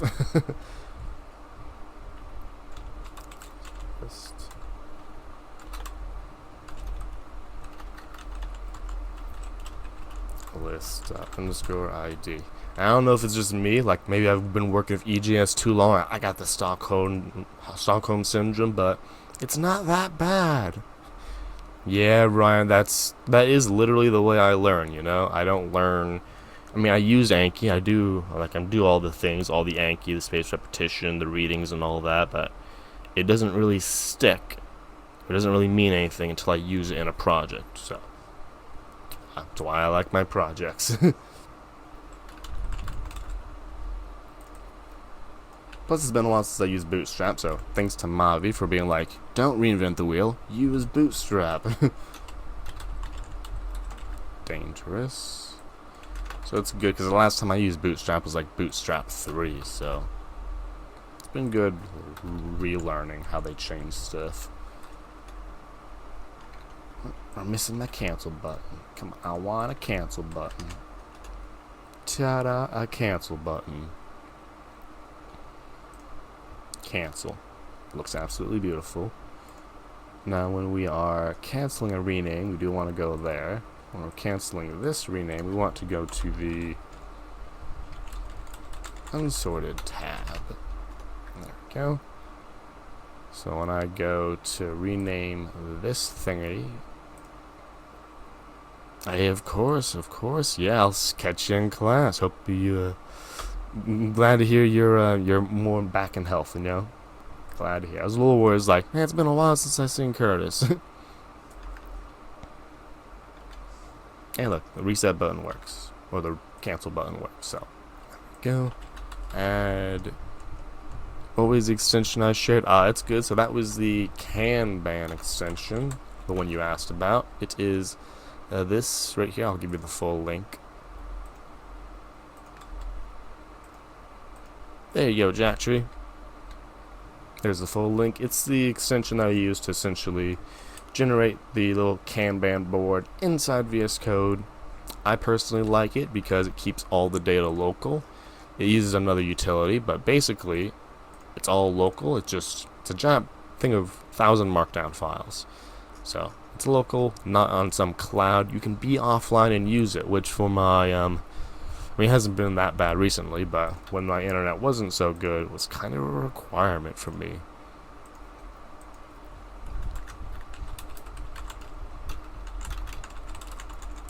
Cancel buttons to rename forms.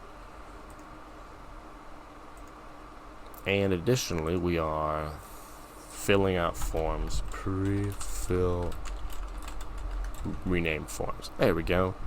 Now for this, we are going to want to update our package with 0.1 since it's not, well, this is a new, no, it's not a new feature really. Now looking at our rename forms, let's do a side by side. I always love a side by side. Let's turn off word wrap because that's in my way. They are practically the same shape. So they're a form with a new X name, a rename button, and a cancel button. So this can be componentized. That's a very React way of thinking about it, but it can be. Rename form.ejs. So we're just going to make one right here. We'll copy this example right here, and we will make this into a component. So this will be new. This is one thing that's variablized. New, what is it being renamed? New title. Then for value, we're just going to say this is value. And this is going to be, come on, EJS magic tab. Return tab. This seems like a good thing to me. Let's see, EJS template default value and variable. See how we do that in EJS.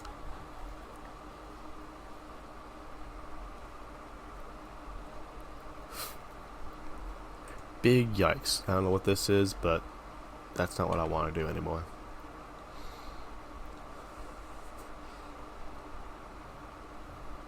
Yeah, we'll just swap this out for, yeah, this literally return tab. We'll keep it there.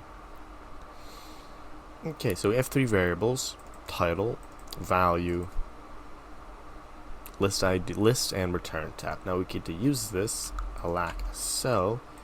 Include templates, rename form. We got the list.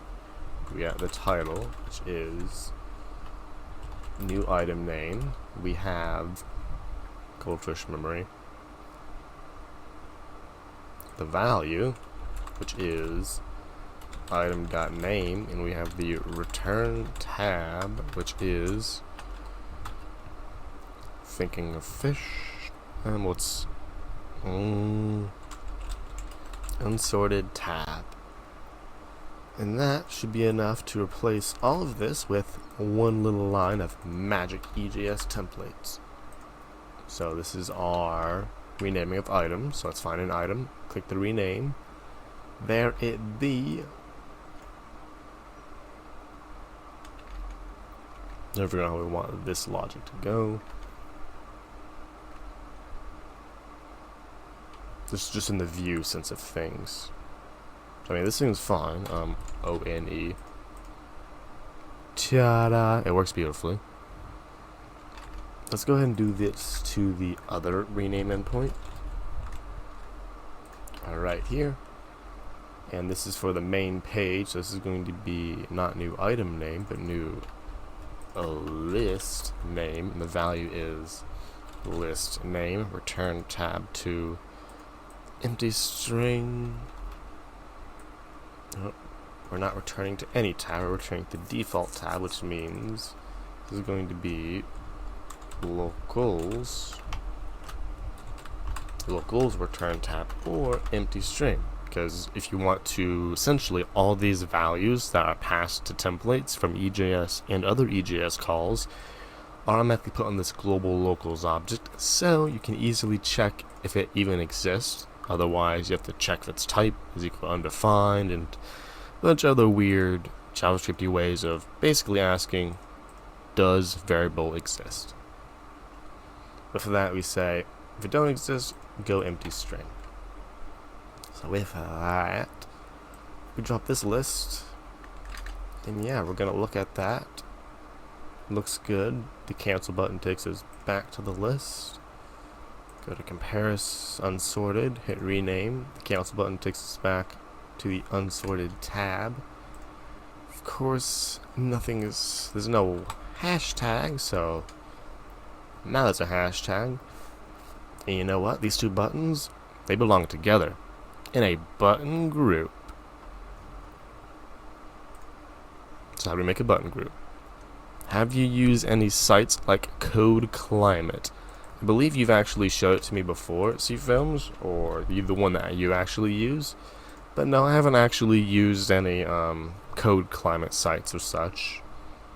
I don't know. I feel like I kind of know. I can already tell when my code's bad enough. Like, egregiously bad. And I don't really have the time nor the concern to improve the slightly bad stuff, you know? Like, these are all my projects.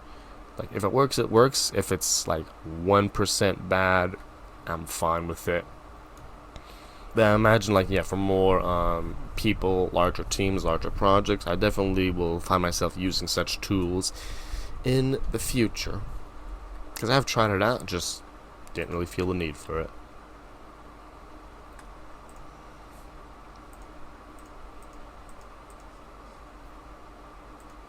So if rename tab, then we use locals plus that. Or if there's no rename tab, then we drop back to nothingness. Which means I can remove that, refresh, there we go, and I was here for a button group. Button group.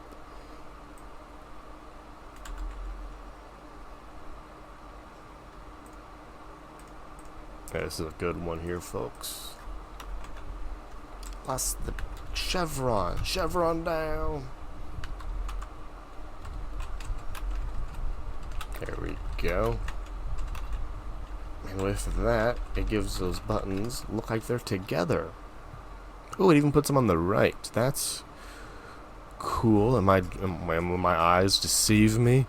Or are they slightly different shapes? No, my eyes are in fact deceiving me. Never mind. The rename button looks slightly bigger than the cancel button in height, but apparently it's just my eyes.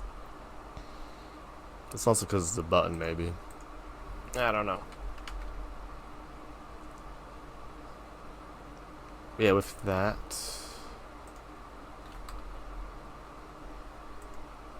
let's drop this item name. It don't look good. Looks weird. Okay, and with that, we're gonna add the rest of our changes.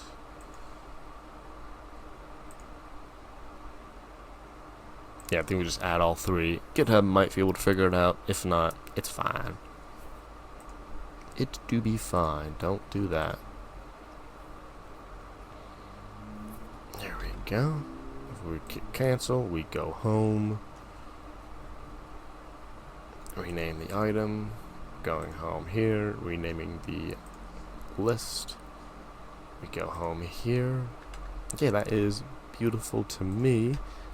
This does make me think about when I go into sorting mode though. So let's go to our comparisons.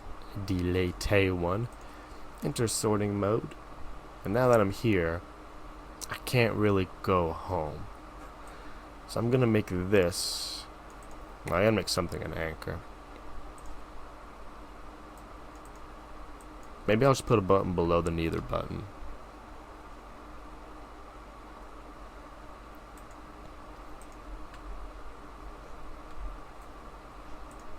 Yeah, for sure. Neither. Return. Where's that back arrow button, you know? So many different ideas. Let's just see if that looks okay. It does not.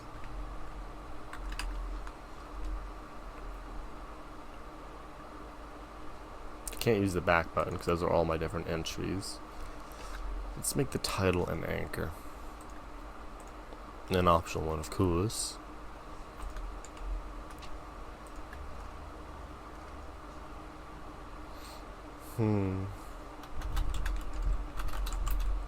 Anchor href. I mean, I also don't think we even need to make an optional.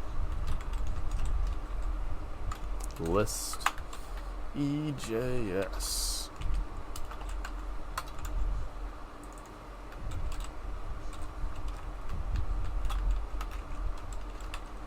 Poof. Oh, that's not really a link anymore. I guess because in my compare page, I'm not using a title. I am not. That's on me, isn't it? This is list templates title. There we go. Let's go see our other usages of it. So, title. List and list progress. Drop that. So this is a good nice of drawing things out. Apparently I do not have a text center on my real list. We can fix that real quick. Don't know why I don't have a text center on here. We do now though. There we go. Let's look at the other pages, make sure they are usable. You know, this is honestly a fine. Let's look at another list with longer text. Yeah, this seems good to me. Let's go back to our numbers list and give it a super long name. There we go. Big name. Let's see what happens. It wraps kind of exactly how I'd expect it to wrap. We go to sorting mode. Yeah, if you add a big name, it's gonna be long. If you click on it, you go back home. Okay, beautiful. Let's give it back a real name now.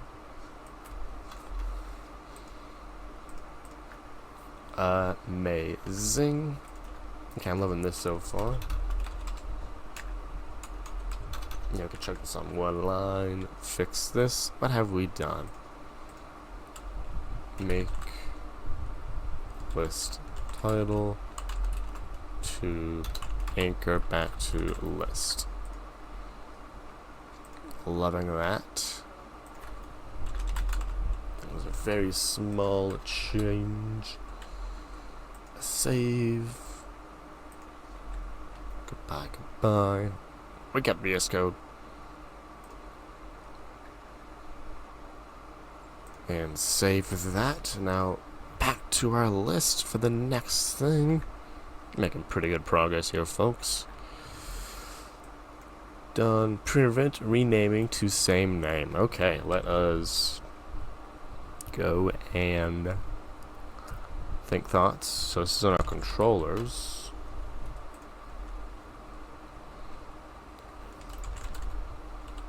Rename list. Here we go. Okay, let's see if we can do some MongoDB way of doing this.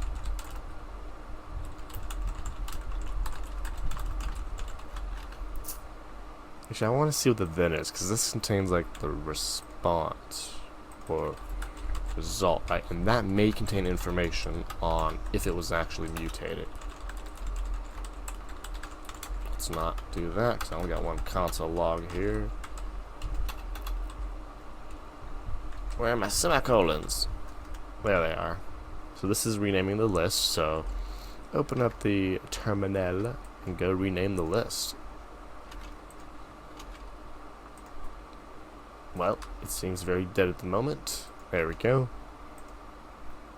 There we go. Acknowledged, modify, matched. Okay. So it did make a change despite the string being the same. Prevent date to same value. Maybe that's what I want it to be.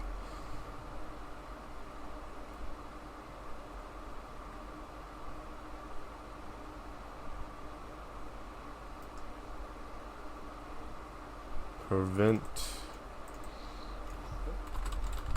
detect if update makes no changes.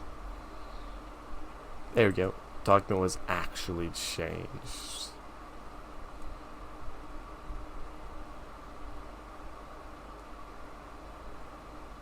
There we go. Find and modify. Okay, I don't know what find and modify is, but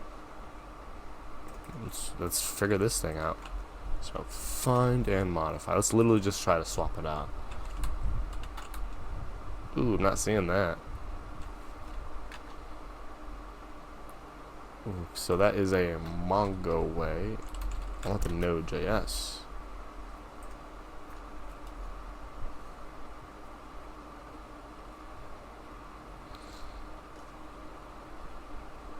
It's different from the Mongo shell. Okay, so it does say it do exist.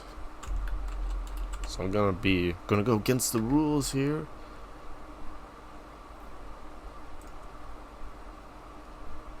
I'm just gonna see what happens.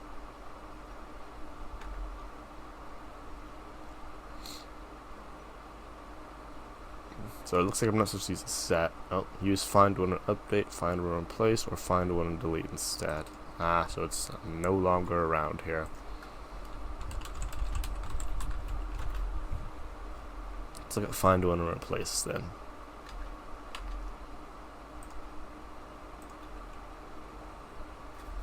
Let's go back to that article because that did contain my question.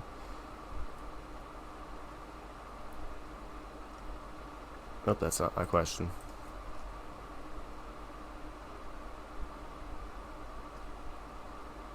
Old doc, new doc. Okay, so I can do that, but rather not. Let's see what the difference is. So, updates just the entries, removes everything inside and sets the entirety. Not what I want. Hey, that sounds good. See films.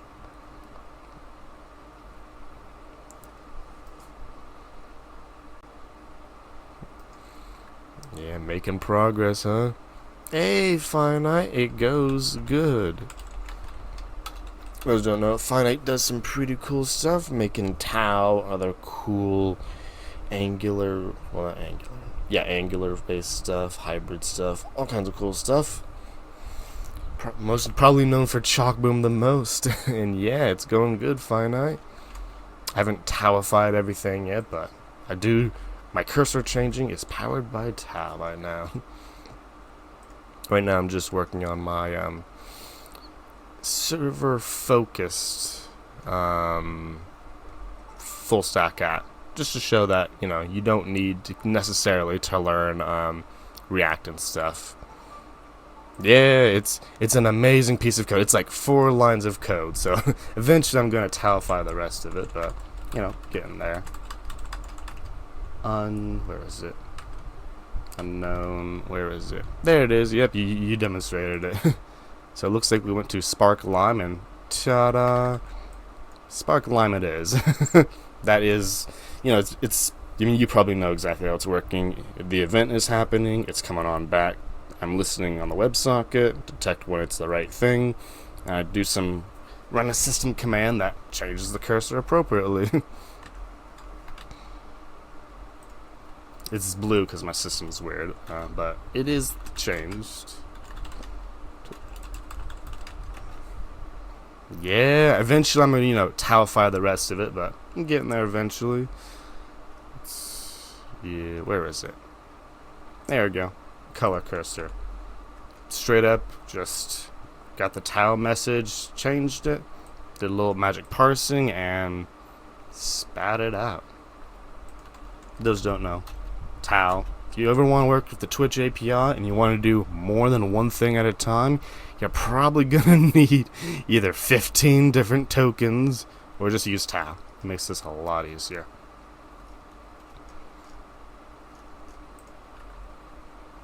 Yo, constantly const. Man, that makes you like super const though, doesn't it? And nothing much is up. We're just messing around, showing off some of the Twitch stuff, but the main project is to get this list renaming work. I want it to be like, hey, if you made no changes, then don't do anything, but apparently that's a little too much to ask MongoDB, so I haven't really decided yet. Yeah, for sure. That does seem that looked like a very fun project for sure. You're just having so much fun in there. I even caught the part where you were starting to hook it into your stream. So like, when it comes together, right? When a plan comes together.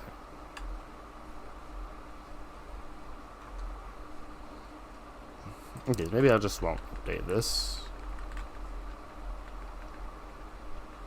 So I think I could do some regex trickery. Now watch me do the regex trickery. So HTML pattern. Hey, counselor, how are you doing? Hope your Tuesday's going well. Over here, just try to mess with some regex to basically reject a certain value. Probably not what it's made for, but we're gonna see if we can make it do what we want.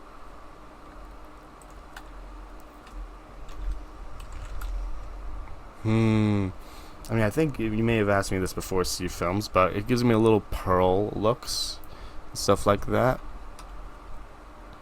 Okay, expect why this is banana. Okay, so I won't run it just instantly, but I will look at it so we can see the moment of truth. Okay, so banana. Okay, so obviously there's a nan, so B plus A is not a number. No, wait, these two, order of operations is left to right, isn't it? So this one, plus plus, wait, this converts this to a number, so then we have A plus not a number, plus A, got it. Okay, so here's what happens. This becomes not a number, and then it's B A, not a number, A. So that's the explanation. When you use this, so this evaluates first. This is the unary plus operator. Tries to convert this string to a number. Well, should we run it? Banana.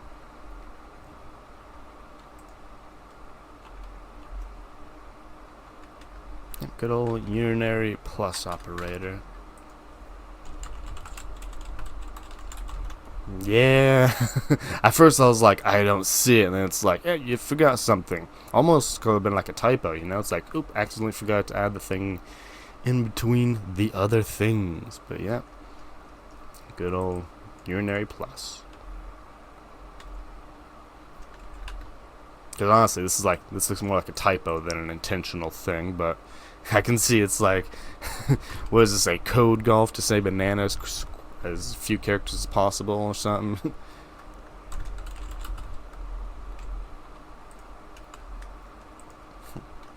Okay, so we're going to try to do craziness. We're going to try to make the form reject things that are its default value. So, pattern.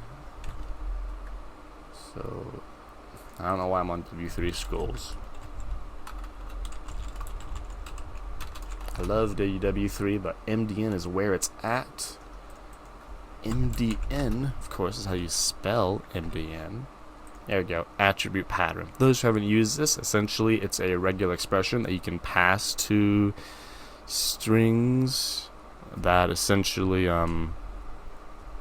tells it what things are valid. Can I do something code today? I can help you on it. I mean, yeah, I am doing coding on this project right now. It's a mix of, so it's the MERN stack, except it's not the React. We're instead using EJS, so it's MEN stack with 2 E's basically. But yeah, we are working on this. But yeah, I can do. Are you asking if I could help you with some code, or are you asking to help me on some code? Because I'm always down to have some help. Have you used WMDN3 skills? No, C-films. That's the ultimate combination, though, huh? What we're looking for. Okay, how does this pattern work? So you just give it a regex and a length, right? Oh, I think I remember. You might have been. So apologies for the goldfish memory. Were you the one who showed me that before? Because I don't know, someone came in here, showed me a bot that they made that interacts with that multiplayerpiano.com. And yeah, you can actually use links in here. You don't have to hide the things. Multiplayer. I think it's. Yeah, it was you. Yeah. There is. Okay, maybe it's another link.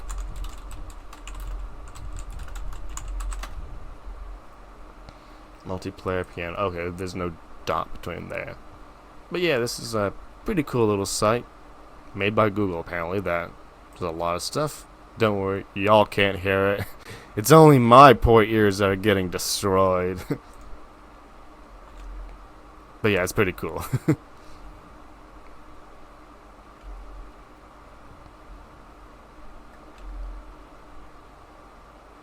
Okay, so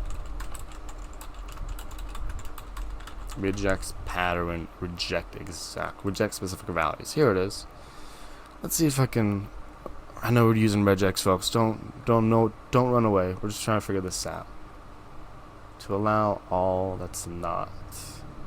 Regex is basically anything that's not equal to here. Reject. Match anything that's not. Or reject a certain. I don't know if we're going to be able to exclude a specific string constant. This is exactly what I do be wanting. There we go. I'm going to copy that. So negative look ahead. So if I just like, hey, I'm just going to say 1. So the word 1. I'm just going to see if that works. If it does, then I can do matched EJS. So O-N-E. Ooh. Lovely. It rejects exactly. So now it's time to go real crazy. Use some EJS. EJS there. Value. I know. I'm literally injecting EJS into this thing. But if I say numbers, it'll be like, hey, you can't do that. It's the same thing. If I say something else, it's also very angry. Big sad. So this is beginning of string and end of string. So if I do numbers F, oh, you still don't let me do stuff. That's too much to ask for. Regex 101, great site to check stuff on.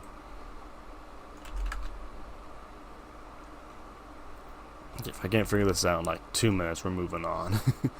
Because I do not want to get stuck in this rabbit hole.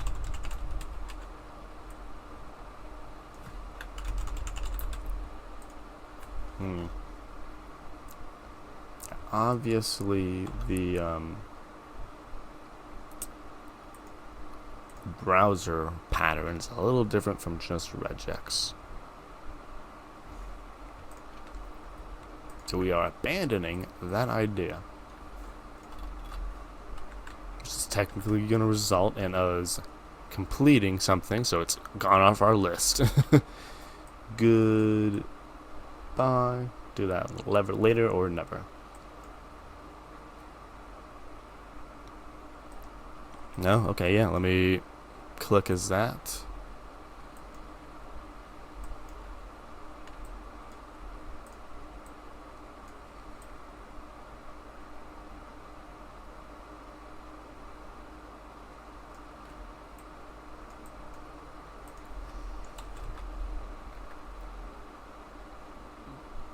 Ah, cool. So code anything, including on the console. Definitely seems interesting. That is for sure. Okay. I believe it's with the bot that you can essentially evaluate anything, right? And it runs, I'll send you a code. Yep, all kinds of... Oh, does it evaluate the entire thing? Ah. Template for the bot. Interesting.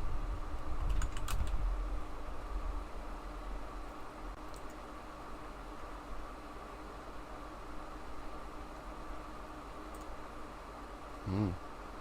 Oh, yeah, so this is code for the client. Okay. Let me copy that. Exactly.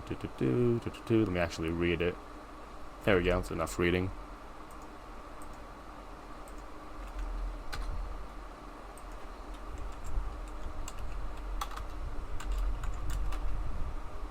There we go. Isn't that pretty neat?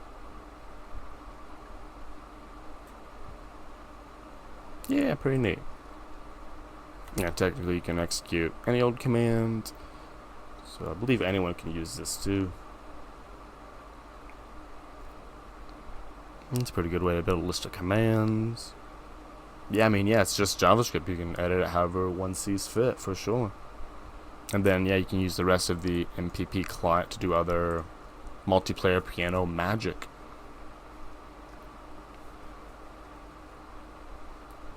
But yeah, it's definitely a cool thing.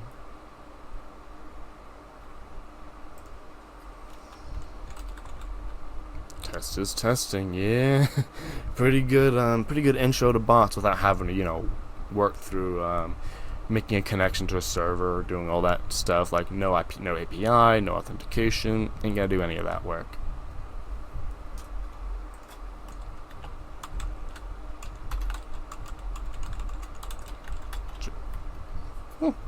Yeah, pretty cool.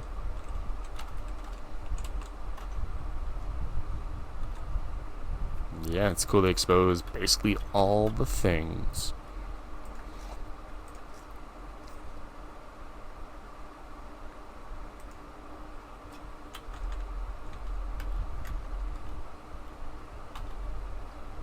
Yeah.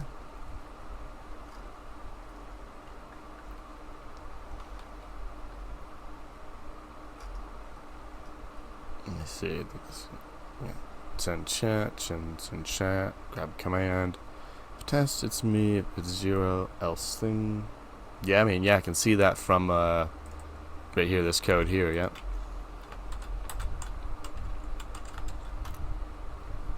Yeah, it's a pretty good API to mess around with without having to delve into all the API and authentication and all that crazy nonsense. Plus you get, this entire thing around here to mess with too. It's a great little sandbox.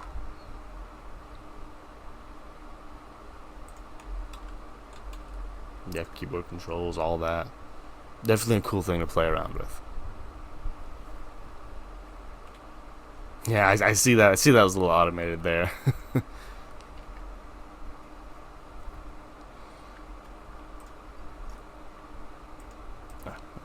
Check that thing there. Okay. Yeah, raw audio. Yeah, I assumed it was.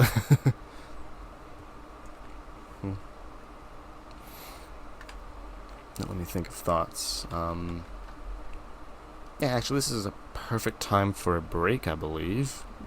Did a fair amount of features, and yeah, this is kind of a big one.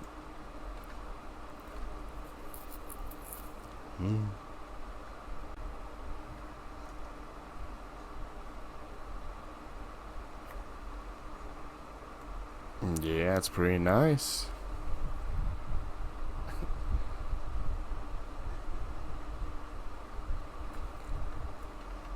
Well, with that, thanks for sharing your new messing arounds with. It's a pretty fun platform for sure, you know. Dude, and we are 15 minutes past the break, so let us. Hold on, something's going. Yeah, I just want to check something. Yeah, and with that, we will be taking the break.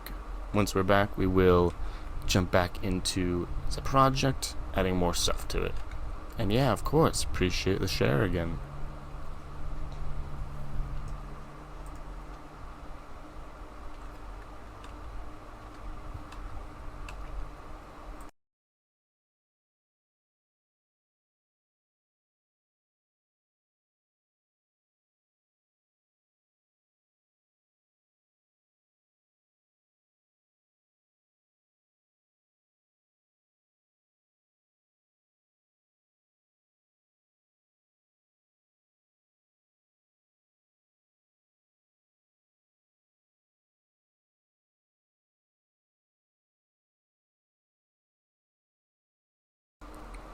I'm secretly still here though, Mavi. Hey, hello, hello. Hope your Tuesday is going well and you're hyped for class. The rest of us are. Hey, Aaron. Okay, everyone's coming by. I go on break. Everyone's like, I gotta show up now. Hope your day's been going well, Aaron. I don't have any bones. Anyone got any leftover bones? Aaron needs them. It's an urgent matter for sure. How's your Tuesday going, Aaron?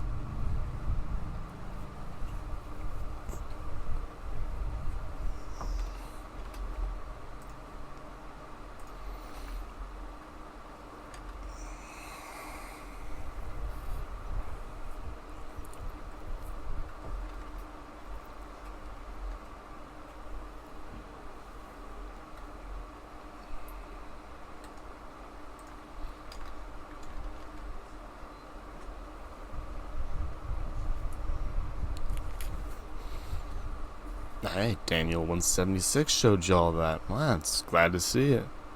It's very important, Aaron. It is of utmost importance.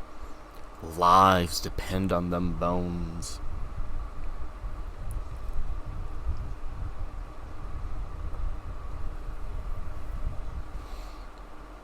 Hey, thanks for the follow there. I am Console Error. Appreciate it. I'm sorry to hear that, Mavi. I mean, every day can't be the best day ever, you know? We only have great days because some of those days aren't so great. But yeah, progress is progress, even if it's not a lot of it. Where to put the homework? Oh, interesting, Consular.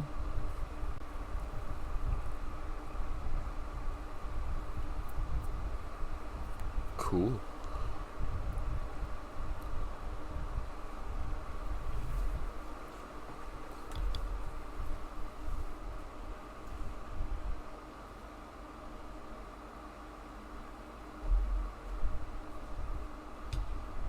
I do have Tamper Monkey, yes I do.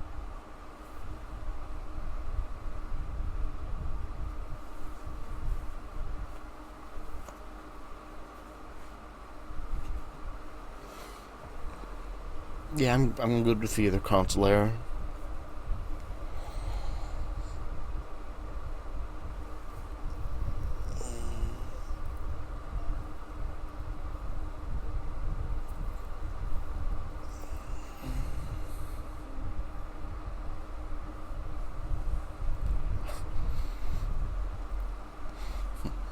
Ah, yeah, Mavi. That does. I can definitely see that not being good. Another day in the saga, right? Sounds horrible.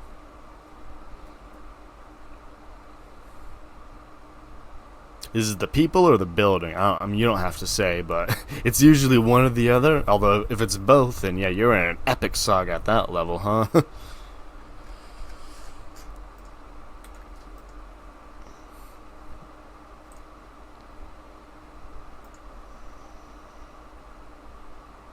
Wow, yeah, that is a lot of options there, Consular. On file loaded, yeah.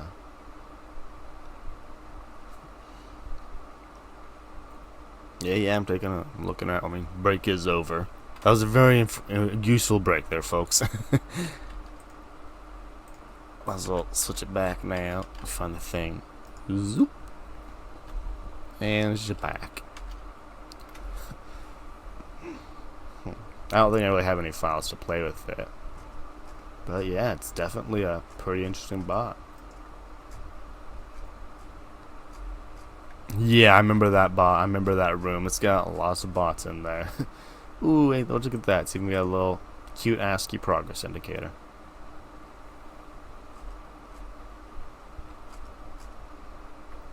Nice, yeah. To the notes of the things.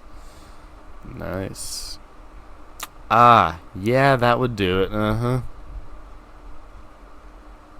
Yeah, for sure. Man, yeah, it's the people sometimes. I mean, the people made it a building problem then, right? Dang. It sucks. That sucks when you share a wall with them, or like, I don't know, technically a plane with them, but because you can't really ignore it, can you, Mavi?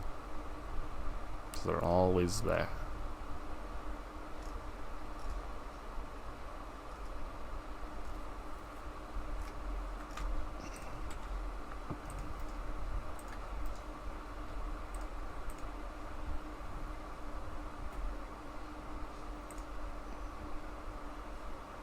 I gotta go find the multiplayer piano place again.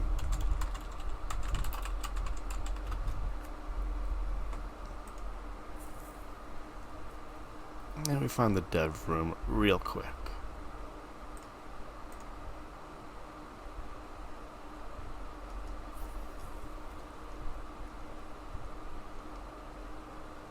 Yeah, I don't remember where it is. There we go. And oh, I don't know how to use this thing. Oh, it's on the top. The role play. Oh, the dev room. Special dev room. Got it. Only you haven't been there 60 minutes. Yeah. Come on, Google. Oh, you sent me over there. Come on. Oh. Sent me all over the place. I love you, Firefox.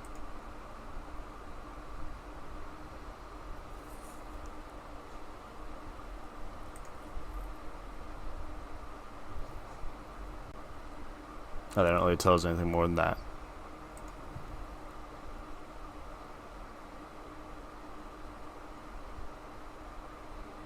Yeah, these are all MPP settings, not the script. I can look at errors. We'll start trying to figure this out for you. Yeah, MPP is not defined. It ran too soon. Thing's not waiting, so it's not running at the proper moment. Okay. Turn this one back off now.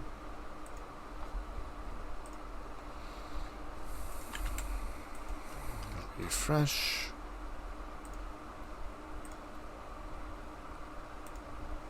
Go to the other dev room since we can't make it to that one.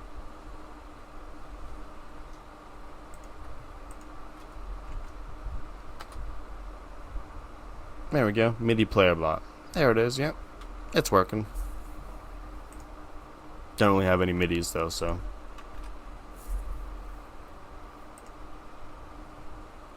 But yeah, it's pretty cool.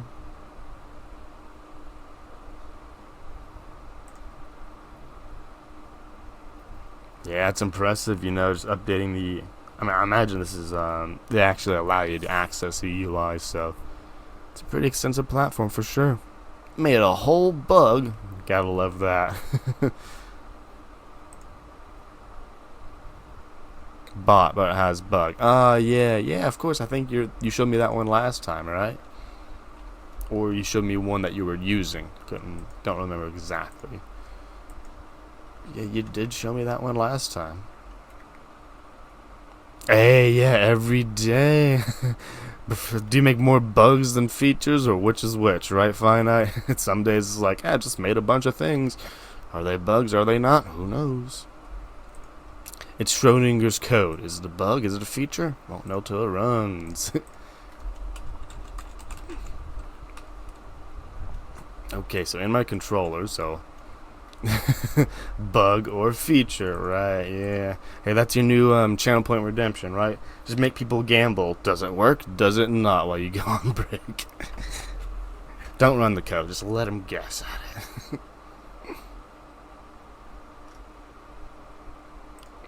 Oh yeah.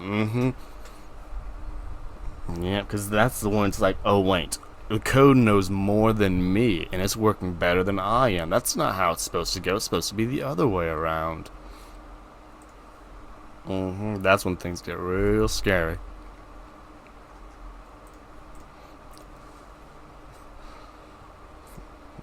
Okay, so on my controller, so the last feature, I believe, for this, when we actually set the timer now.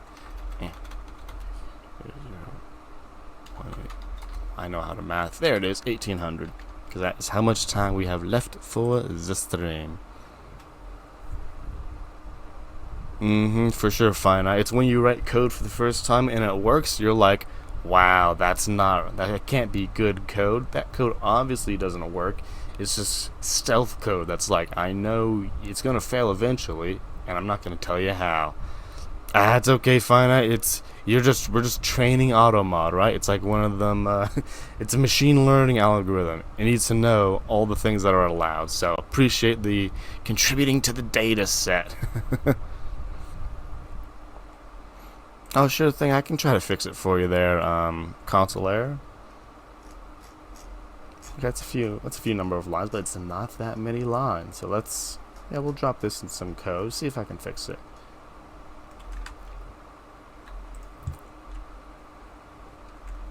Cool. Yeah, I'll go over there to test it. Well, at first I want to read the code, so I'm not gonna run it until I can read it. Yeah, so we have admins, lovely. Some indentation is a little whack here, but I fix there. Client on. Here we go. So we have some curly braces that are doing a little dance. So I'm just gonna auto format this for you real quick. Sorry about that.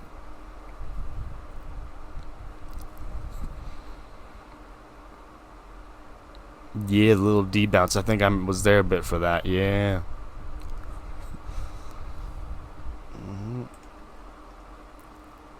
Okay, so I'm seeing an easy solution here. So you got a curly brace that's in the wrong place.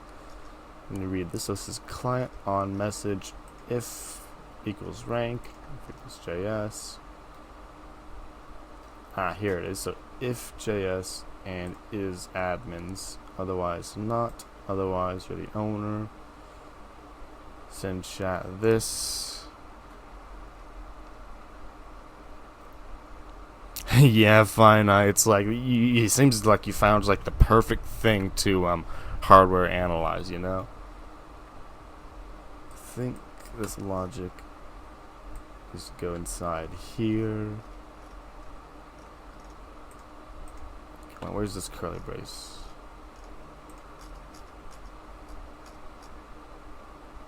Okay, so that one belongs there. So you have one too many there. Auto format. Strings, yes, that's just me yelling at it. Yeah, I know it's for F12. I'm fixing your code first. I can tell it's broken already. I have to fix it before I run it. And delete owner. I'm not sure which needs deleting, but I think this is enough. We can test it at least. Yeah, I know it's JavaScript. So what I did is I took your code and I put it in VS Code, and then I looked at it to see what was wrong with it. I didn't need to run it yet. Now that I have fixed what I think is wrong with it, I'm going to try to run at it. Yeah, Mavi is very mad at me. Delete is owner. Okay, so delete that logic, you say. Okay, sure, I'll delete that branch for you. I'll just comment it out. But there we go. So now that I'm in the room, let's open the console. paste it. Then what is my prefix? So if I say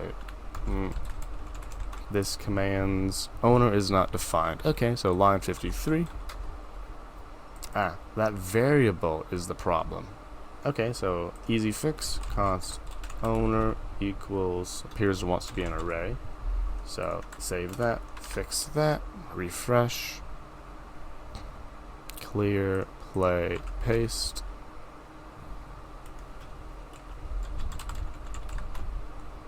Owner is not defined, line 53. I don't know how to capitalize things. There we go, once more into the brig.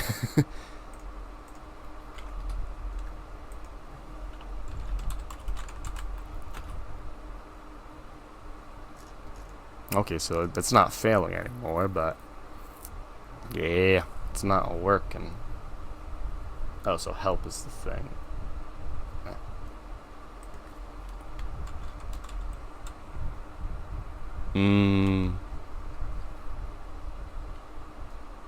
So it's supposed to be running on me. Is owner is obviously becoming a false. So if command is this, command is JS.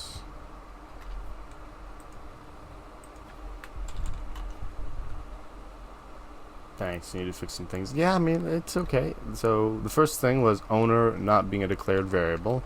That's the first error. The second error was an extra curly brace being around line 94, which broke the rest of your code. Between those two errors, that gets it running and executing. Not necessarily all the things. Not sure why not all the things. I pasted it, but send chat says so if is admins, otherwise send chat nothing, which does nothing, right? So if I just hard code some of these, or true, right? So it's just so I can run it myself. Copy, paste, refresh, paste, clear, paste.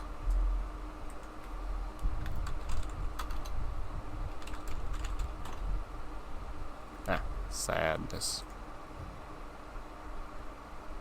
I guess it's not being able to work on mine because I'm the one sending the message. Yeah, those are the two main bugs you got there. The owner not being declared and the whatchamacallit, the extra curly brace.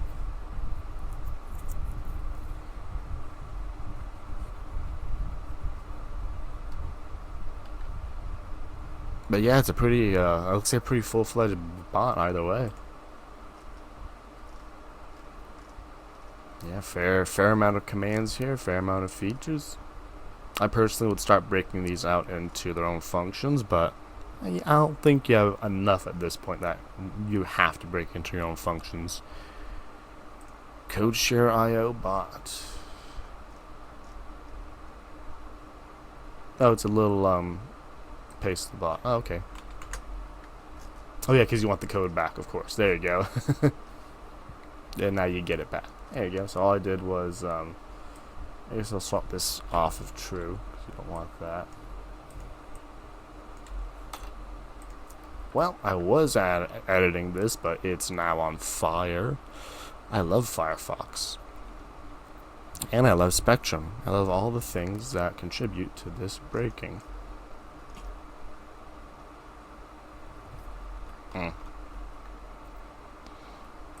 Let's refresh the page. Okay, it is here, though it's just being weird. There we go. The pace was just too much for it to handle.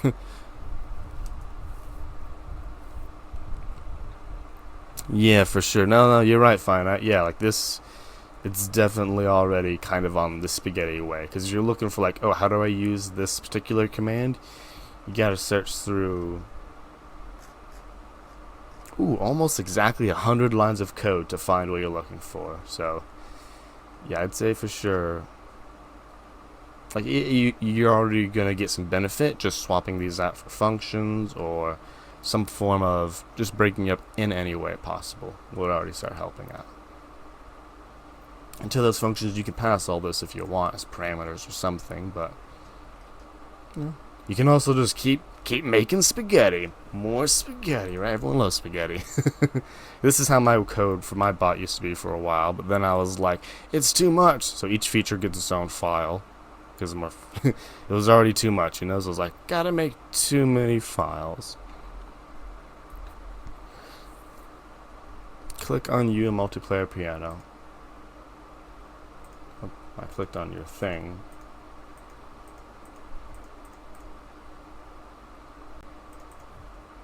Copy paste the random.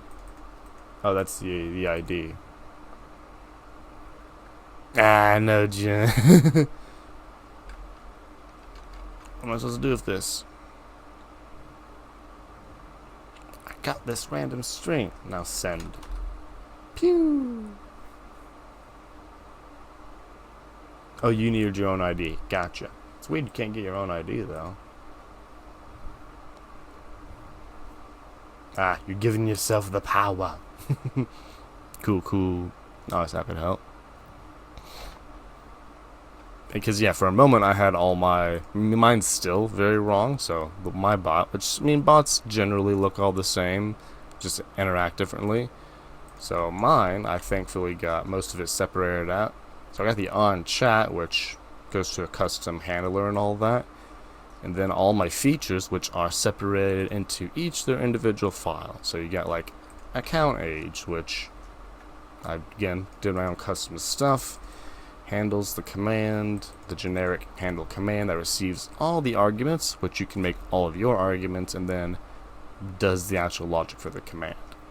So I've separated it all out, each into their own files, because as you can see, it literally can't barely fit in VS Code's little thing here, so when it's spaghetti, it's hard to really work with.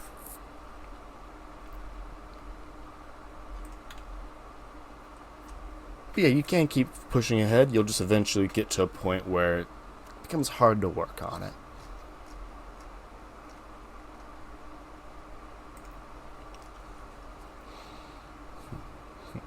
Okay, here comes the logic of our latest feature. Essentially, when you sign in, I want you to take all the things that you previously had and become an owner of them. So that example being, if I'm over here and I log out and I create a list and then I log in, that list should join my account. And eventually maybe there'll be a way to transfer lists, but we ain't there yet.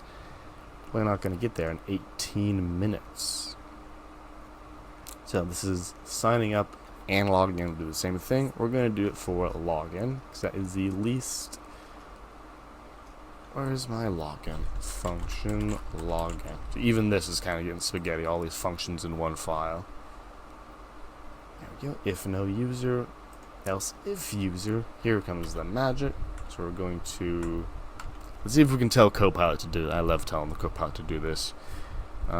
Change IDs of all list to ID of user. Change owners. There we go. Oh, Hacko Hot Air Rework Station. Oh, that sounds fancy. Yep. Oh no, how bad is that? Oh, I'm already sitting on the side here. Yikes. Man, hardware do get expensive sometimes, huh? Yeah. Yeah, definitely would go for the knockoff there, Finite. I would definitely be interested in the knockoff.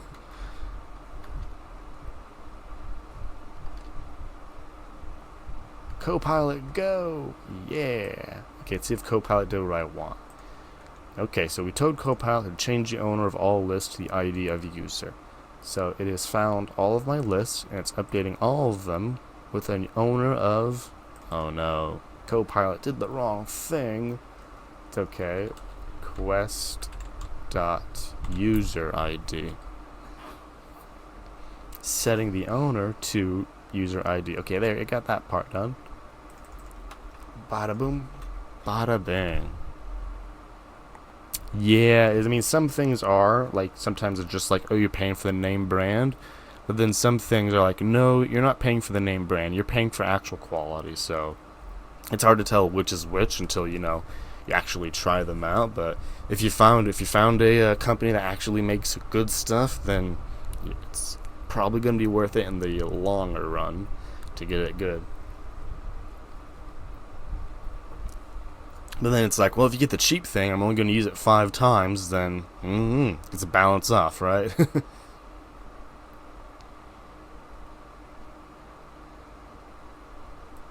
mm.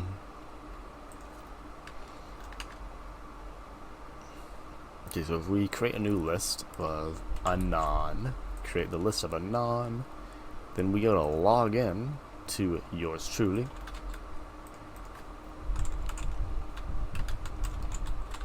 Log in, and we will see that nothing has happened because we broke the stuff. Click login again. Okay, and all it requires is for us to not miss the button. There we go. So we were on an anonymous account, we logged in, and that list got transferred to the anonymous account. Now I did just notice a bug. It's a bug we need fixing. So right now, I can't use this on mobile. And I'm wondering, like, well, I wonder what that's about. For most of it, and get the new version of it for 100. The non-digital goes for 500. Rock solid iron. Yeah, for sure, for sure. I mean, time, like, that's how you really know it's, like, really good. It lasts through time. Oh, this is horrible. Oh, this is, like, broken. Oh, no. Ah, because I need Bootstrap JS.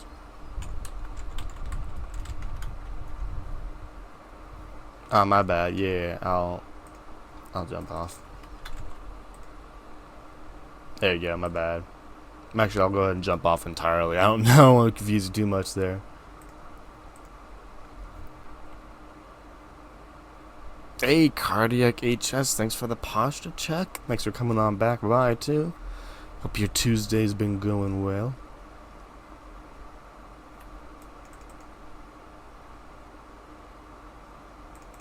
Because I do need both of these JavaScript files, so into the header we go.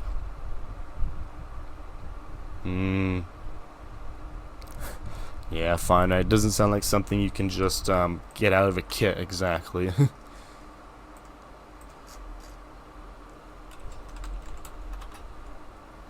So where does this JavaScript go? It goes to the bottom. My JavaScript, then your JavaScript. I do want all the JavaScript because I am using Popper. That's the CSS file. Hey, of course, I'm happy to help. Definitely an impressive bot you got coming up there, console error.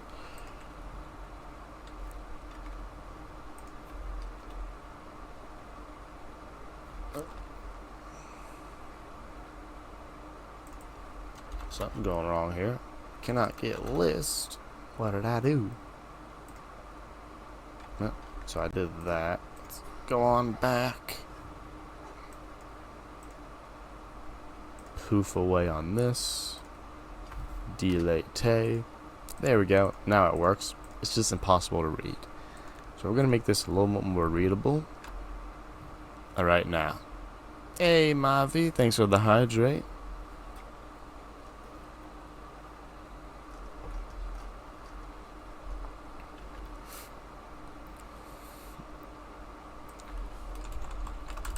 I think my solution here is going to be moving my GitHub corners to the bottom right. There we go, because I have top right, which works. Oh, I want bottom right. Okay. Is this a strict path? Okay, something I can rotate. Let's see if I can just rotate this thing. So, first, let's do a refresh. Grab the anchor. transform, rotate 90 degrees. Oh, so that does do what I want. Okay, what if I just say top, right, left, bottom 0. Boom, it's an upside down. The poor thing's upside down, but hope it's gone now. But that is kind of what I want. So let's style that CSS right. It'll fix the other CSS. GitHub corners, the index 1. Rotate 90 degree. Bottom 0. Actually, I'd probably swap out the fixed top to fixed bottom. Now I just gotta go find it.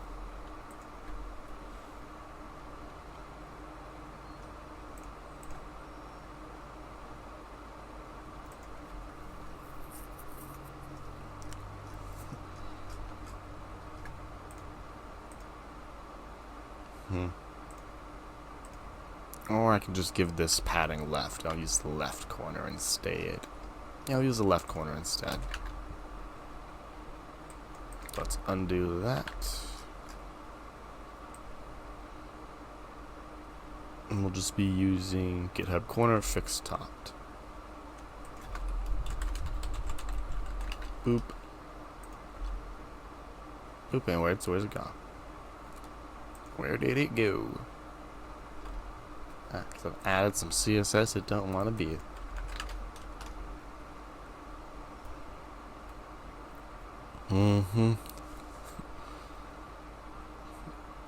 Yeah, there's a lot of stuff that goes into it for sure.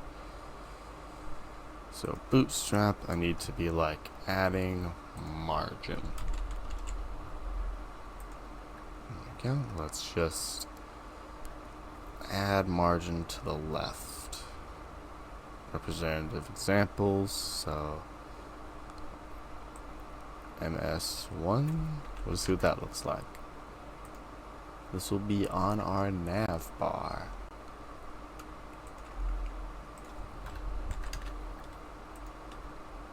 There we go. So now I have to figure out the coding for what to use this for.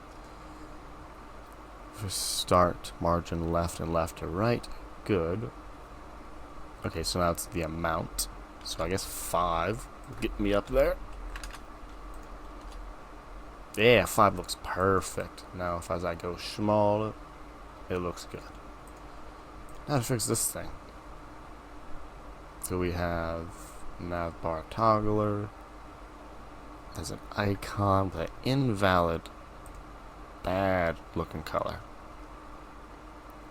Background color transparent. Color red. Nope, that ain't it. Border 1 pixel solid transparent. Pick any other color.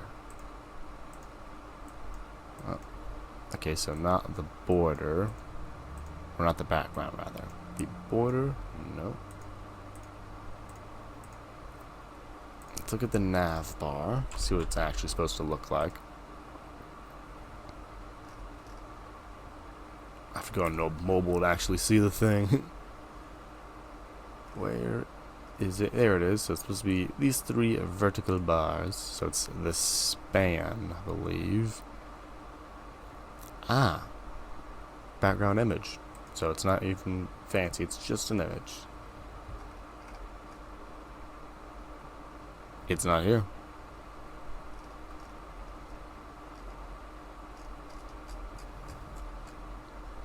Is literally not here. Okay, I can just, maybe I just add it. How about that? Don't know why it ain't here, but I'll try to add it. Background image, var, not set. Okay, let's look at all the globals, see who we are missing. It's not there yet. So let's see what it should be. Hot-coded SVG thing. I can steal that. Where is it? Where is that SVG? var, yeah. Pirate Jack. It's somewhere around here.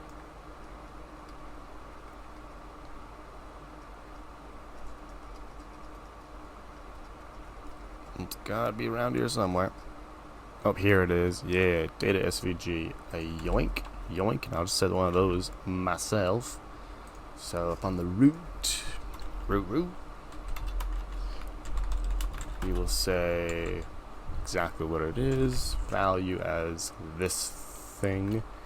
That's a URL of double quotes though. So URL double quotes. End of file. Closing. Semicolon for happiness. Now what is the exact name? It's this name. Loving that, which means I can now use this over here. Here it is, so which means this entire line. As soon as I do a save and a refresh, boop, there it is. Okay, we were able to make it working. Use the debugger. Yeah, folks. It's basically CSS debugging. It's as close as we're gonna get. So this is a literal SVG, which, fun fact, didn't know you could just like shove an SVG in here like this, but ain't this cool, folks. So path, stroke, RGBA, red, green, blue, alpha, 0, 0, 0, 55. So if I just make you like white, being real crazy here, we're literally editing it on the fly. I do want this thing to be targeted, so navbar toggler icon. Gonna get some CSS today. Contains this line of code. Boop, boop, boop. And look at that. We made it look good, and okay, we made it look. I don't know if it looks good, but it at least looks, which is better than it was before.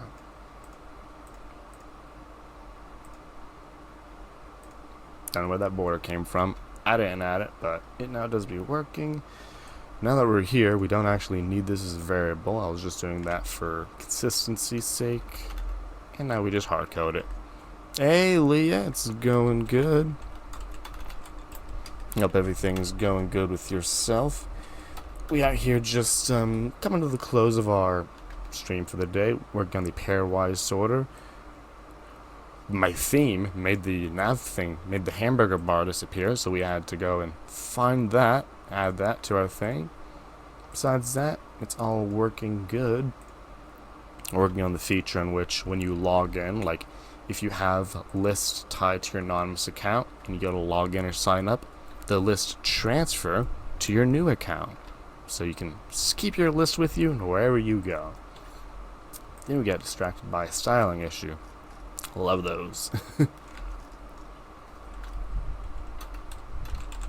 Hope your Tuesday's been going well. Excited for class as the rest of us are.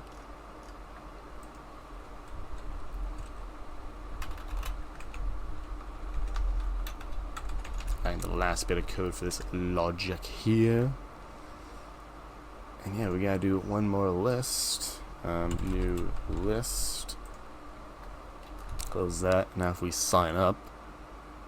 Yeah, nice. I heard a whole slew of 100 dev folks gotten on that.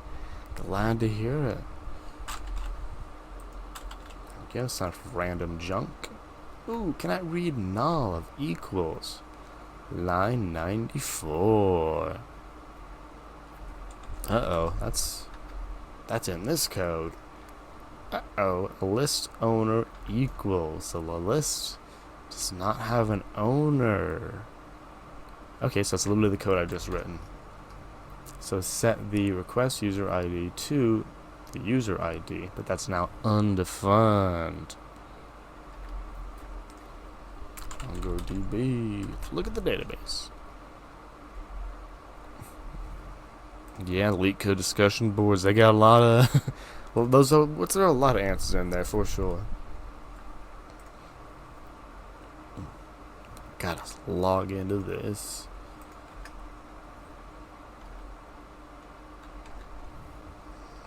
Let us do that.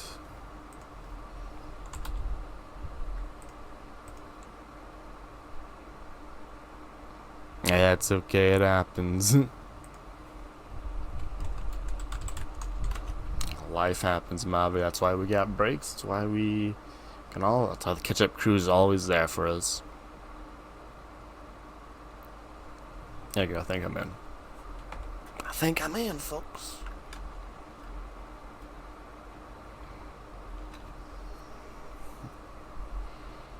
I do have a few extra minutes today.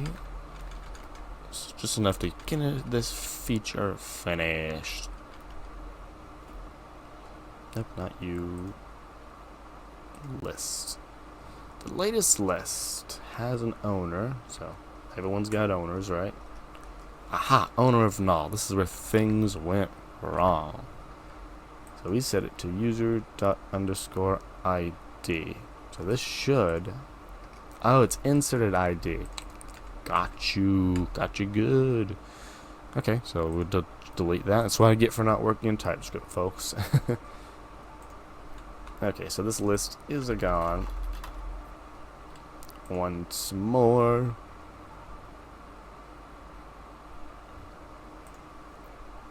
Yeah, for sure, if you can find the actual problem, then you can find it on the board. Add user gem. Oh, well, if I add the user, then you'll never have access to your password. So yeah, lovely fizzdified list. Favorite list. It's so popular. I have no idea why. Fizzdified. I'm looking at all of our lists. Da-da-do. Then boom, your list got transferred when you actually did decide to create an account. And with that, folks, that is the feature completed. Do I really need all the extra features of TypeScript? You're right, I don't need them. But for that error that I just encountered, TypeScript would have saved me the 5 minutes I spent flaffling around, logging into MongoDB, seeing what went wrong. So I don't need it, obviously, but it would have saved me time, T-films. And time ain't free. Oh, I just realized my URL got yoinked out of this. Copy. A paste. Add list. Keep a list. Keep. Authenticating. So I'm actually doing it completely manually. Count the shells. So I'm using the. I will use Passport in the future and all that for other projects, but I want to show that you don't need React. You can use the basics to essentially get auth working. So it's JWTs. So we have essentially parse token that pulls it out of the cookie, to be honest, and if it fails, passes it on to next. Otherwise, I set the user to whatever the data was plus the ID of the user. This is for Mongo, so Mongo loves me. And then I have two middlewares based on that to handle the token, which essentially adds the token to the user, or if there is no token, it creates a new token so you can anonymously use this site and still be able to use it to remember you. Then there's a require token that is essentially the same, but if you don't have a token, it forces you to have one. It 401s you. And I use these middlewares in my routes, basically on all of them. For the ones that require authentication, require a token. For the ones that anyone can access, handle token. And then for the login and log out, we have the controllers. They're very much the same. They're two special handlers that, for sign up, you check if the user exists. If it don't exist, you make a new user, create a new token, log them in. Login, similar, but instead of checking if they exist, you check that they exist and the password matches with bcrypt. So, no, I didn't use Passport. All that would have done was help me with the middlewares. Still would have needed to implement the strategy myself. But yeah, pretty basic. And yeah, I do believe time is money, C-film. So yeah, that's why for smaller projects, well, like the main reason I say it in JavaScript, this one is so people could follow along easily without getting lost in the sauce. Same reason I kind of self-imposed the challenge of no React, so people could follow along without getting loss in all this, since we do know EJS at this point. And just as I say, like, you can do a lot without needing to learn React. Like, we don't need React because everyone was panicking at that moment. Keep this with authentication, fix, bar, mobile, styles. Yeah, I mean, it's the basic, there's nothing fancy about it. It just does what's needed. Cookies, JWT tokens. I prefer it generally over, whatchamacall. How do I reduce the use of return in my code? Well, I actually love returning C films. I wouldn't want to reduce it. But I guess if for some reason I hated return. So let's look at my login method. Controllers. Oh yeah, for sure, Leah. I mean, I'm not saying. I just want people to not panic. Obviously, I'm a big React fan myself, but you don't need it. It's definitely going to make life a lot easier for dynamic pages, because this is all static. For the dynamic stuff, you're definitely going to need React or something, or a buttload of client-side JavaScript, which at that point, learn React, But yeah, C films. To reduce the use of return in my code, I essentially pyramid this entire thing. So I get my user, and I would say, first let me save my changes before I go breaking them. There we go. So right here we have using lots of returns, which if we don't want to do, we would say if user, then I put an else here, right? I have to do an else for this logic.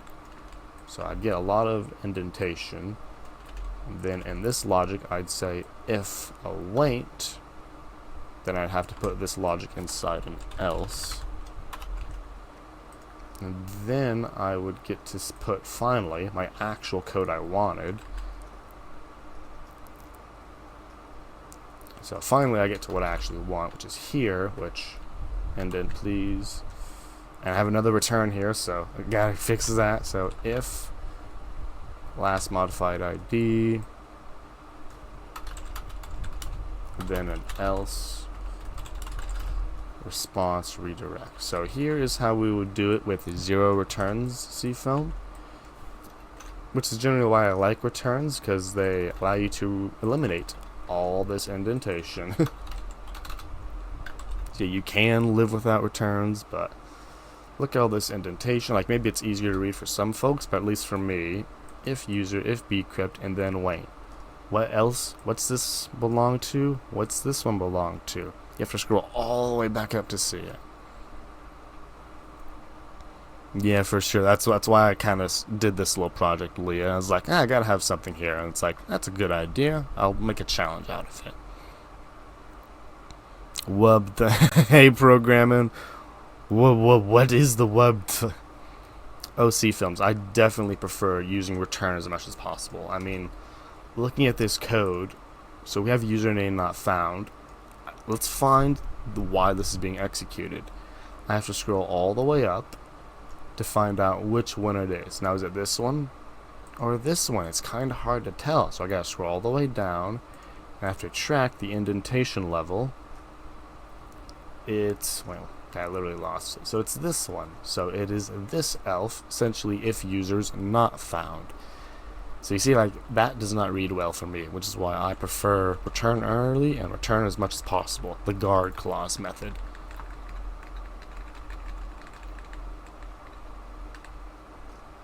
Because once it's done, you don't need to concern yourself with it anymore.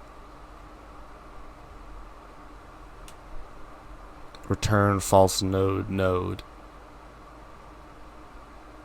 Oh yeah, and you're McFly for sure. Yeah, you got a lot of false nodes. You have guard clauses for the win.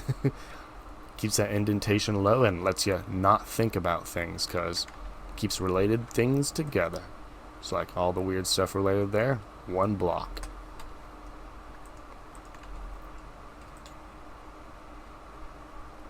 Update my package. And this is a new feature, so hey, double digits on the minor version.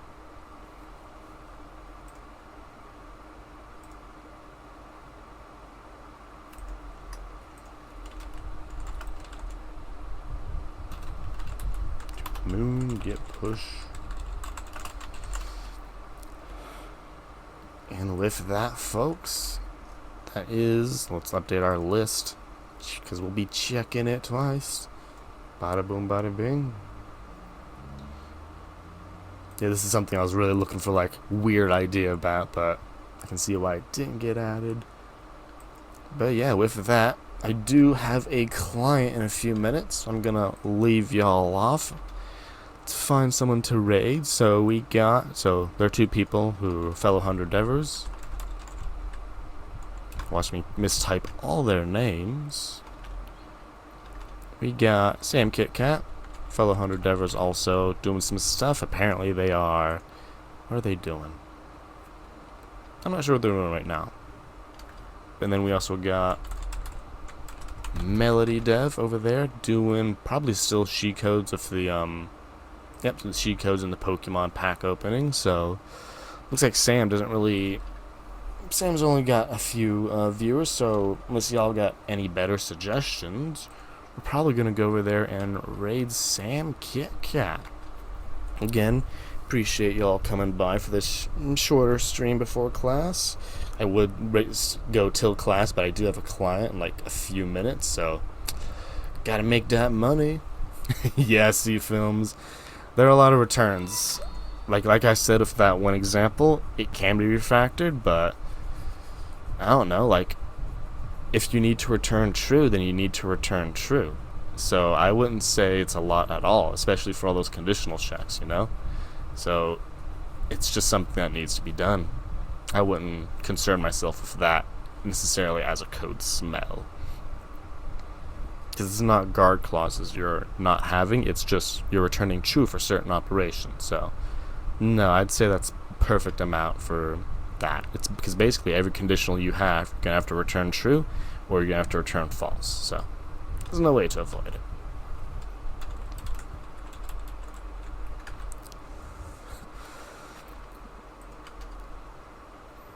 Okay, let me flip the thing. Where's the thing? There we go. Waiting on the ads. I'm sorry. And then showed up, saw my name on the screen. Well, hey, thanks for the follow there, Tucker Tech. You're coming in just at the end of stream, though, so if I'll appreciate catching you next time, maybe. Otherwise, I'm not leaving you in the dust. Going over to Sam Kit Kat, fellow 100 dever. They're doing some cool stuff with dev and such. And there's also Melody Dev if you want to head over there too. Since you just came in, you probably don't have the link, so there's another one you can head over to. Also doing some cool, somewhat full stack development. I think they're both more on the front end. But yeah, folks, appreciate the stream. Catch you Saturday, if not earlier.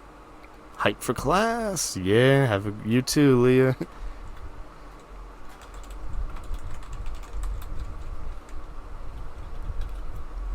In about an hour, catch y'all there.